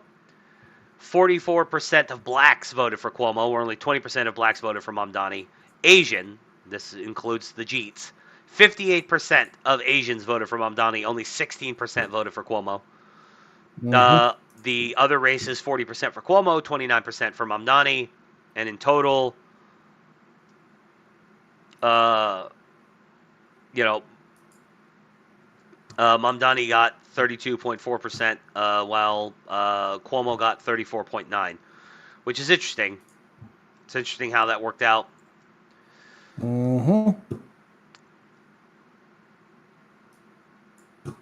Scapegoating immigrants and minorities for Mamdani's win ignores the data. Mamdani won majority white precincts, dominated high-income areas, and lost black neighborhoods. The one time you can't blame it on the blacks. Yep. That's because blacks don't, like... The only thing that I could see becoming a problem for Vivek in Ohio, and I do still think Vivek's going to win Ohio. I think he will be the governor of Ohio. I imagine blacks are not going to turn out to vote for him because he's Indian. Yeah, I really do think that's going to. Although Ohio being I don't disagree. Yeah, Ohio being a red state, I'm almost certain he's going to win. Unless he royally fucks up and the Ohio Democrats can pull out a Ohio Democrat who just nails it. In his tweet, Ilal Jacoby, whatever. In his tweet, Ilal Jacoby nails a very specific demographic of whites who wanted Mamdani. The majority of college graduates voted for Zoran. Most without a degree voted for Cuomo. This election confirms what we know already. American universities have become Marxist indoctrination centers. And this is especially true for two college demographics: women, regardless of their sexual preferences or gender identity, and homosexual men. These are two groups that have proven over the last few decades to be especially emotional about politics. Not all of them, of course, but those who embrace the communist ideology coming out of academia embrace those ideas with a ferocity that is immune to reality. Data Republicans proposes the same solution I've been arguing for years, indeed since I left UC Berkeley a long time ago, which is to get all federal money out of academia so that it withers on the vine. I agree with that. Yeah, I agree with that as well. I'm amenable only to preserving some funding for useful hard sciences, but a prerequisite. No, I don't agree with that. Yeah, I don't agree with that. The only hard science we need to fucking focus on is military and medicine. The private sector pumps a lot of money in the military, so we probably don't even need to use government money for it. Yeah, maybe. Yeah, but that's the only thing. The only reason why I even consider that is because of the fact that I don't want to offshore any of that shit. No, I agree.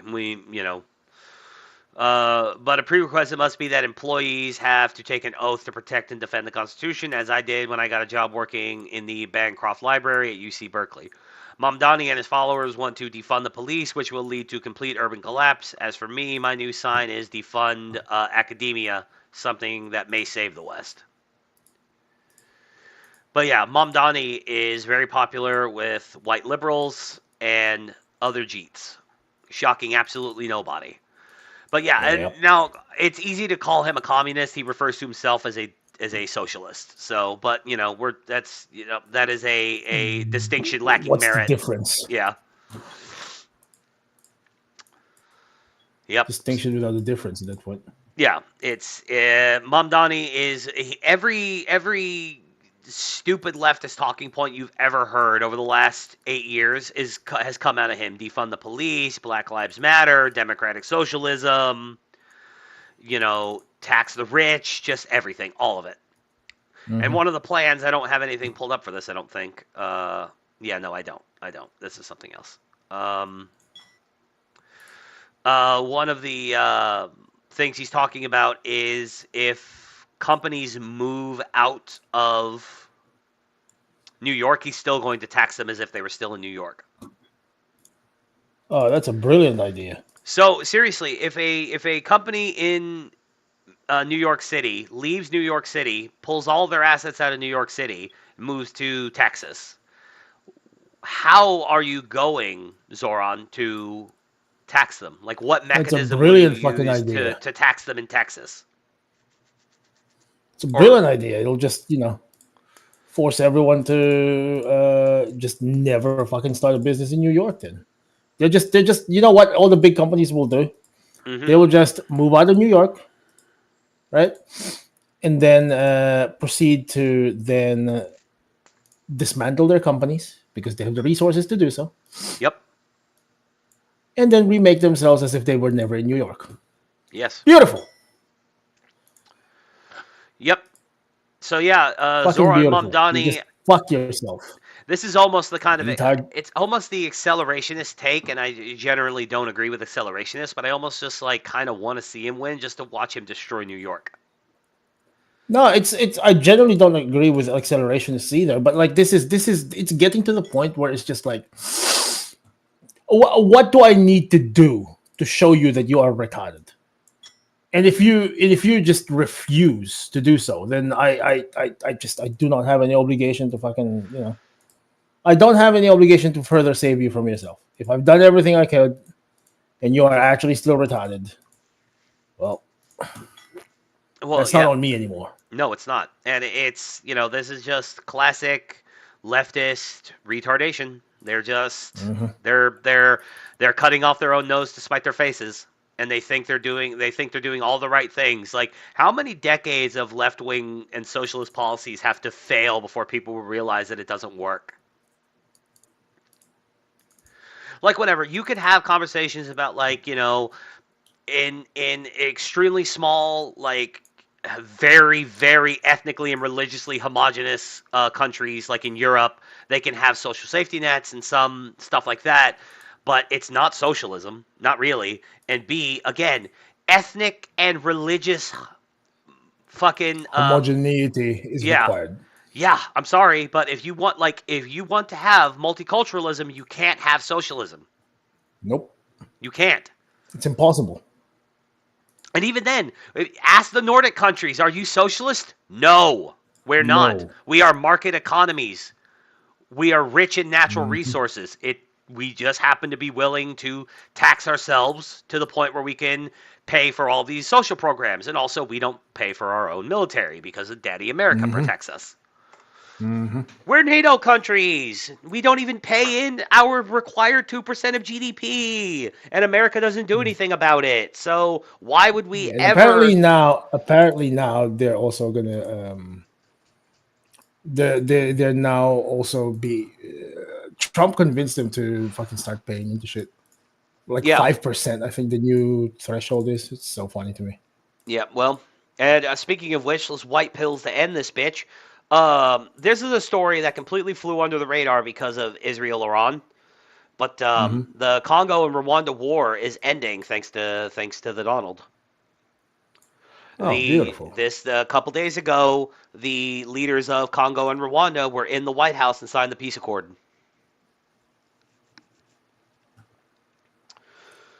Congo and Rwanda will sign a peace agreement in Washington on June 27th, which was yesterday, that aims to end fighting in eastern Congo, the two countries and the U.S. State Department said. Congo has accused Rwanda of backing M23 rebels in its mineral-rich eastern region across the border with Rwanda. UN experts say the rebels are supported by about 4,000 troops from Rwanda, which has denied backing M23. The decades-long conflict escalated in January when the M23 rebels advanced and seized the strategic Congolese city of Goma, followed by the town of Bukavu in February. The draft agreement includes provisions on respect for territorial integrity and a prohibition on hostilities, disengagement, disarmament, and conditional integration of non-state armed groups. The joint statement said Wednesday. The agreement also includes a commitment to respecting territorial integrity and the conditional integration of non-state armed groups. Wait, did they just repeat that? Yes. Oh, god damn it, AP. Yes, they did.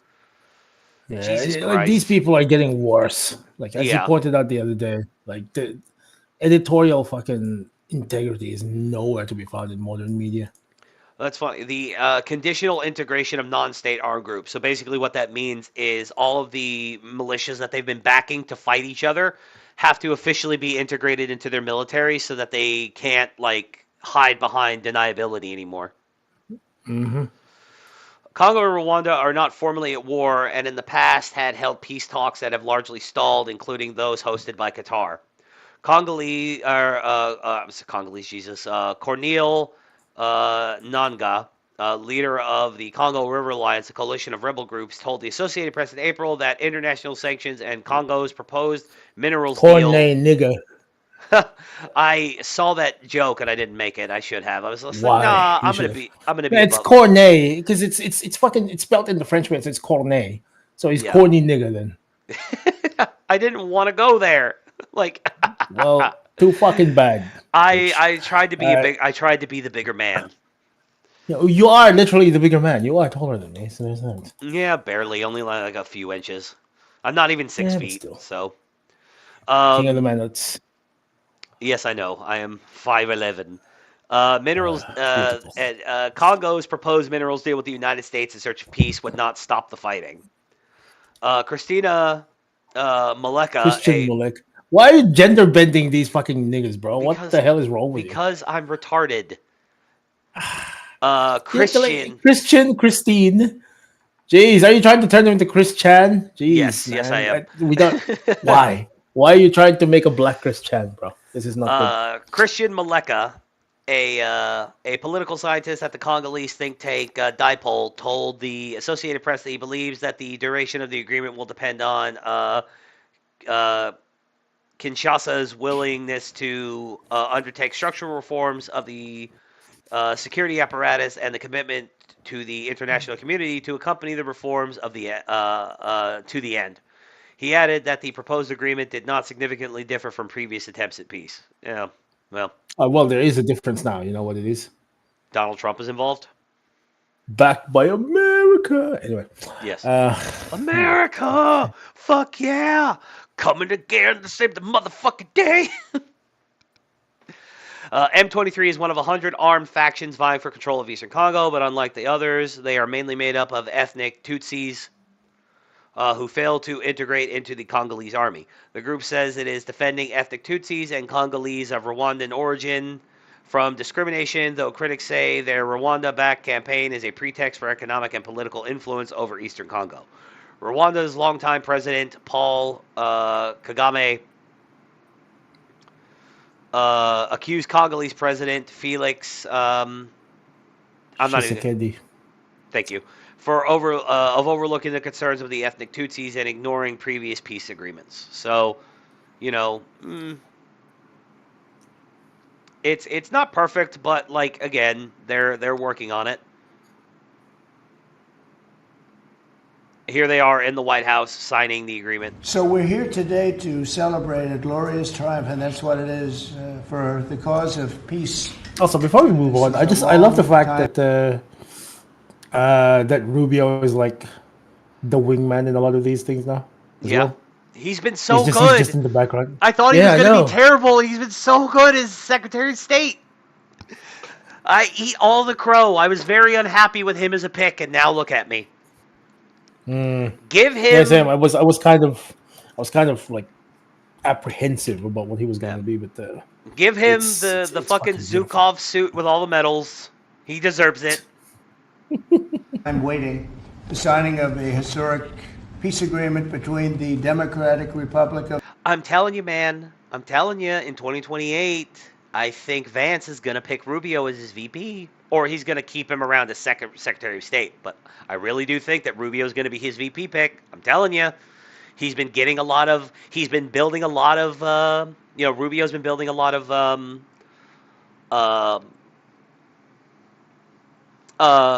clout within MAGA, and then again the continued alliance of MAGA and Florida, Ohio and Florida. Here we go. I really do think that Rubio will probably be the VP pick, because I'm telling you, 2028 is Vance's race. Now, Rubio, if he gets to a big of a head, he could try to run himself in the primary.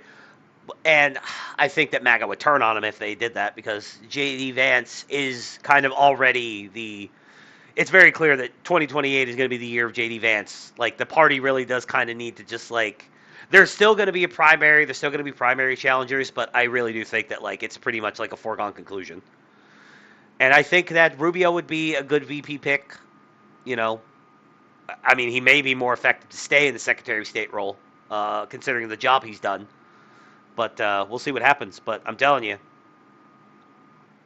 he has proven himself to be a very good wingman. So. Of the Congo and the Republic of Rwanda. The conflict has continued, and it's been going on for many, many years. It's been going from, I guess they say 30 years, the Great Lakes region of Africa for a long time, and maybe even time before that. How is the Great Lakes region? Must be beautiful, right? Beautiful, beautiful region. Beautiful lakes. A lot of war, right? A lot of fighting, a lot of death. It's displaced countless people and claimed the lives of thousands and thousands. But today, the violence and destruction comes to an end, and the entire region begins a new chapter of hope and opportunity, harmony, prosperity, and peace. So, big, beautiful lakes. Here's another thing I'm noticing. Another reason why I think J.D. Vance is pretty much already being groomed to be the next guy, to be the next MAGA leader, is the fact that, think about this. Trump and Vance do almost everything together. All right? He wasn't this close. He wasn't this close with Pence. And Biden, and despite what the memes would say. Yeah. Do you remember the Rajan Pence memes? Dude, if only he was half as based as the memes would say. Yeah, I know. The Johnny Quest memes were really good. Where he was like, Johnny Quest was Barron Trump and Ray Spannon was supposed to be Mike Pence, and it was them doing shit together. Like, it's good stuff. But, like, and here's the thing. Biden and Kamala hated each other. You know, that's kind of become even more obvious now. They never got along, and they almost never did anything together. In fact, he usually sent her off to do shit away from him. Bush and Cheney did a lot of stuff together, but Cheney was also kind of shadowy. He wasn't front-facing. But, like, I don't know. It just seems like in my lifetime, this is the most times I've seen, like, under normal circumstances, I wouldn't expect the VP to be in the room for this. You know what I mean? But there he is. Yeah. Hell, like, think about all the times Trump came out of the Situation Room in his first term. Did Pence? No, he usually did it alone. But now he's just got his whole entourage goes with him, like, everywhere he goes. Like, fucking Vance was standing there with him when they came out of the Situation Room after the Iran bombing. But like, you know, when al-Baghdadi was dead, probably his most famous situation post, like comes out of the Situation Room and then whatever, he did that one by himself. Pence wasn't there, or neither was his Secretary of State or anybody. But it's just, I'm telling you, him and Vance are constantly doing shit together. Vance is a very, very public VP. And it just seems like it's part of the kind of crowning process. Get used to seeing him, because in 2028, he's going to be taking the reins of the MAGA mobile. Yeah, that's the thing. Like, Pence really screwed the pooch. Oh, yeah. He fucked up. Oh, yeah. Yep. Also, Pence was never a super popular pick. You know what I mean? Like, J.D. Vance ended up becoming really popular with MAGA in the campaign, but, like, Pence was kind of just there to appease evangelico. Yeah. He was there to appease evangelicals. That was the only reason why they picked him. Mm-hmm. Whereas I think Trump probably picked J.D. Vance probably because, like, with an eye to the future. Like, you know, somebody's going to have to take over MAGA when I'm done. Mm-hmm. You know, memes about him going for a third term, you know, set that aside. That's, you know, whatever. Yep. Why not? Oh, this is great. So this is Trump shutting down they're talking about peace between Congo and Rwanda and trying to get this war ended, and then somebody tried to ask him about a question about the trade issues that he's currently having with Carney in Canada. And Trump's just like, no, fuck off. Why not? Why not Canada, by the way? Why? I mean, because this is about a different subject right now. This is right now actually a much more important subject. We just ended a war that was going on for 30 years where 6 million people died. So don't ask me a trade question on Canada. God, I love the way he shuts down the press. He's like, shut up. I'm not done. I'm not talking about this stupid shit today. Carney is retarded. I will handle him later. I just thought that was a funny clip. Don't ask me about Canada. It's one of my favorite things about Trump is the way he handles reporters. He just cannot be fucked. Yeah. Even you know it's even better now. Yeah. Than it was in the first. Like it's like I keep we keep having like this point, but just like it's just true. There's no like he has lost all fucking shit to give. Yeah, because he's like, this is it. I can't be reelected after this, so I don't have to worry about it. Mm-hmm. And then, of course, the ultimate white pill to end this episode is Donald Trump is getting Israel and Gaza to end after, the one thing that everybody was like, is again, America tells Israel what to do. Let's hammer that point home. Israel is our vassal state, not the other way around. Candace Owens, 4 Arab states, including the UAE and Egypt, would jointly govern the Gaza Strip in place of Hamas. Oh, beautiful. Yeah, I mean, beautiful. The solution isn't perfect, but still. After the U.S. strike on Iran earlier this week, Prime Minister Benjamin Netanyahu and U.S. President Donald Trump agreed on a rapid end to the war in Gaza and expansion of the Abraham Accords. Israel Hayom reports, according to a source familiar with the conversation. According to the outlet, Trump and Netanyahu agreed in a phone call that the war in Gaza would end within 2 weeks. 4 Arab states, including the UAE and Egypt, would jointly govern the Gaza Strip in place of Hamas. The terror group's leadership would be exiled and all hostages would be released. I mean, that could be about as good of an outcome as you could possibly. It's like, okay, listen, you don't want to be a part of Israel, fine. Gaza stays its own separate political entity. You will be overseen by fellow Arabs. You won't like Israel. We're not gonna move in and take it over and turn it into more Israeli territory. Whatever. You're gonna we're gonna get Hamas out of there and all the hostages. It's about as close to a good ending as you could possibly get in this shit show. However, Arab allies have repeatedly asserted that they will not take part in the post-war rehabilitation of Gaza, absent Israeli acquiescence to Palestinian Authority gaining a foothold in Gaza as part of a pathway to a future two-state solution. But Netanyahu has flatly rejected any PA role in the Strip.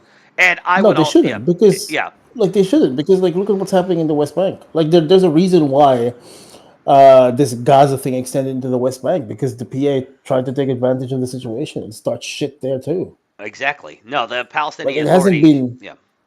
Yeah, the PA is fucking useless. People this is the thing that a lot of quote unquote pro Palestine side people fail to answer. Yeah. And I think I'm pretty sure Douglas Murray brought it up in one of the debates. I'm not sure which one, but what's the reliable peace partner in the whole process? Who's the reliable peace partner? Who's there negotiating? Because the Palestinian Authority failed to do that for literally the entire 50 years that's been gone. Yeah, I know. That's why Hamas, it just says here. Moreover, Hamas leaders have also long rejected demands to go into exile. So if you of course you don't want to go into exile because there's no more money from foreign aid for you to siphon. And your leadership that was hiding out away that wasn't even living in Gaza, they're all dead. So I think it's time for you to kind of give up the ghost and just admit that this is it. It's over. Yeah, you guys are fucked. Yeah. And you should just realize that. Yeah. Whatever surviving fucking Hamas leaders that, with whatever billions they have left that they fucking stole from the people of Gaza, they can just go move to Dubai and shut the fuck up. Yeah, just go live in Dubai and shut the fuck up. Because it's over. It has never been more over. Trump and Netanyahu were joined on the euphoric, quote-unquote, call late Monday night by U.S. Secretary of State Marco Rubio and Israeli Strategic Affairs Minister Ron Dermer, says Israel Hayom. Gazans who wish to emigrate would be absorbed by several unnamed countries, says the report. we'll see how that goes. Palestinian refugees historically have been a bit of a handful for Arab countries to deal with. That's why they don't want them. Saudi Arabia and Syria would establish diplomatic ties with Israel, and other Arab and Muslim countries would follow suit. Israel, for its part, would express its support for a future two-state solution conditioned on reforms made by the Palestinian Authority. Meanwhile, the leaders agreed that Washington will recognize Israeli sovereignty in some parts of the West Bank. The Hedi plan could explain Trump's fury over Israel's planned retaliation to Iran's violation of the nascent ceasefire on Tuesday and his Truth Social post calling for an end to Netanyahu's corruption trial. Yeah, so, yep, short article. The point is that we could be seeing an end to the war in Gaza in the next couple weeks. Now, this is from the Times of Israel, and they have been known to be very optimistic when it comes to Israeli affairs. Always assuming that everything's going to work out rosy for them. If this is true, right? Yeah. You know what the irony in all of this is? What's that? This is literally the same fucking deal that was worked out in 2000. And it's either Camp David or Oslo, whichever one fucking Bill Clinton presided over. I believe that was Camp David. Yasser Arafat fucking called for the second Intifada over this. Yeah, well, hopefully with Arafat being gone, hopefully we can actually get something done Camp here. David was 1978, so would it be Oslo? Then I guess Oslo, yeah. Let's see. No, Oslo was 1990. Yeah, 93, 95. Yeah. Well, so this was during Bill Clinton. Yeah, so hopefully we get, hopefully this hopefully this sticks, and whoever is in charge of Gaza, like I said, the UAE and Egypt, and two other nations. One's probably Saudi Arabia. Yeah, so look, you'll still be ruled over by Arabs. You won't be officially a part of Israel. You'll be your own little state down there. It's tiny, sure, but, again, there's, a lot of room for, there's a lot of housing that can be built now. You guys are going to have to rebuild Rafah from scratch. But, the point is that this could be, this is the Trump effect. He's like, look what I did to Iran. Imagine what I can do to you. Let's make a deal so that I don't have to do that to you. I have altered the deal. Pray I do not alter it further. And then it's and don't think that when J.D. Vance comes in that he's going to be just a weaker version of me. No, he's probably going to be worse.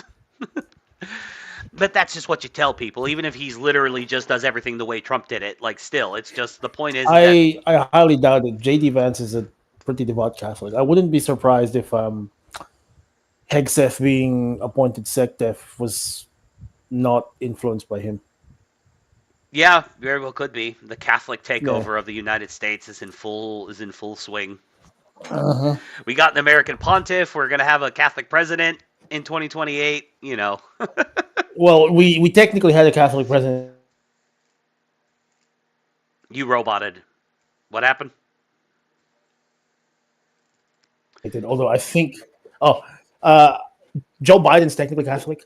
Oh yeah, no, that's true. But he wasn't. Yeah, but I'm surprised he wasn't excommunicated along with Nancy Pelosi, to be honest with you. But then I think the political ramifications of that would just be too much.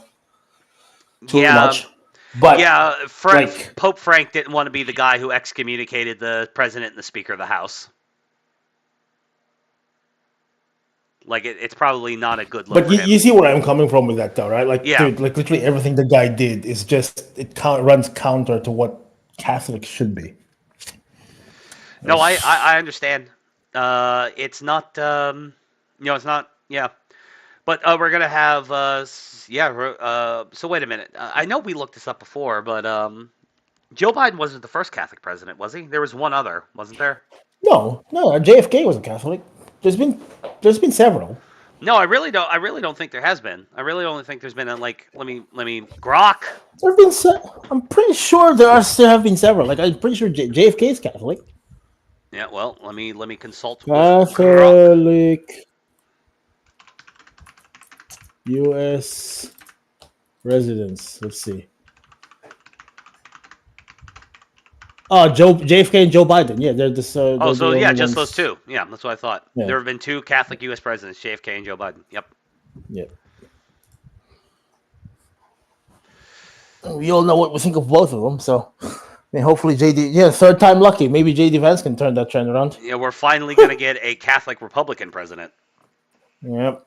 But then Catholic, like, there's a lot of like hardline Catholics who's like, yeah, but his wife, he didn't make his wife convert, and they had a Hindu wedding. But they had two weddings. They had a Catholic wedding for him, and they had a Hindu wedding for her. So The like, kids are being brought up Catholic though. as far as I know, yeah, they are. The boys are being raised Catholic. Yep. Which, I mean, that's the agreement, right? In the doctrine that's of the church, that's the thing. The spouse Yep. does not have to convert as long as you agree to have a Catholic To raise the ceremony kids Catholic. and raise the children Catholic. Yep.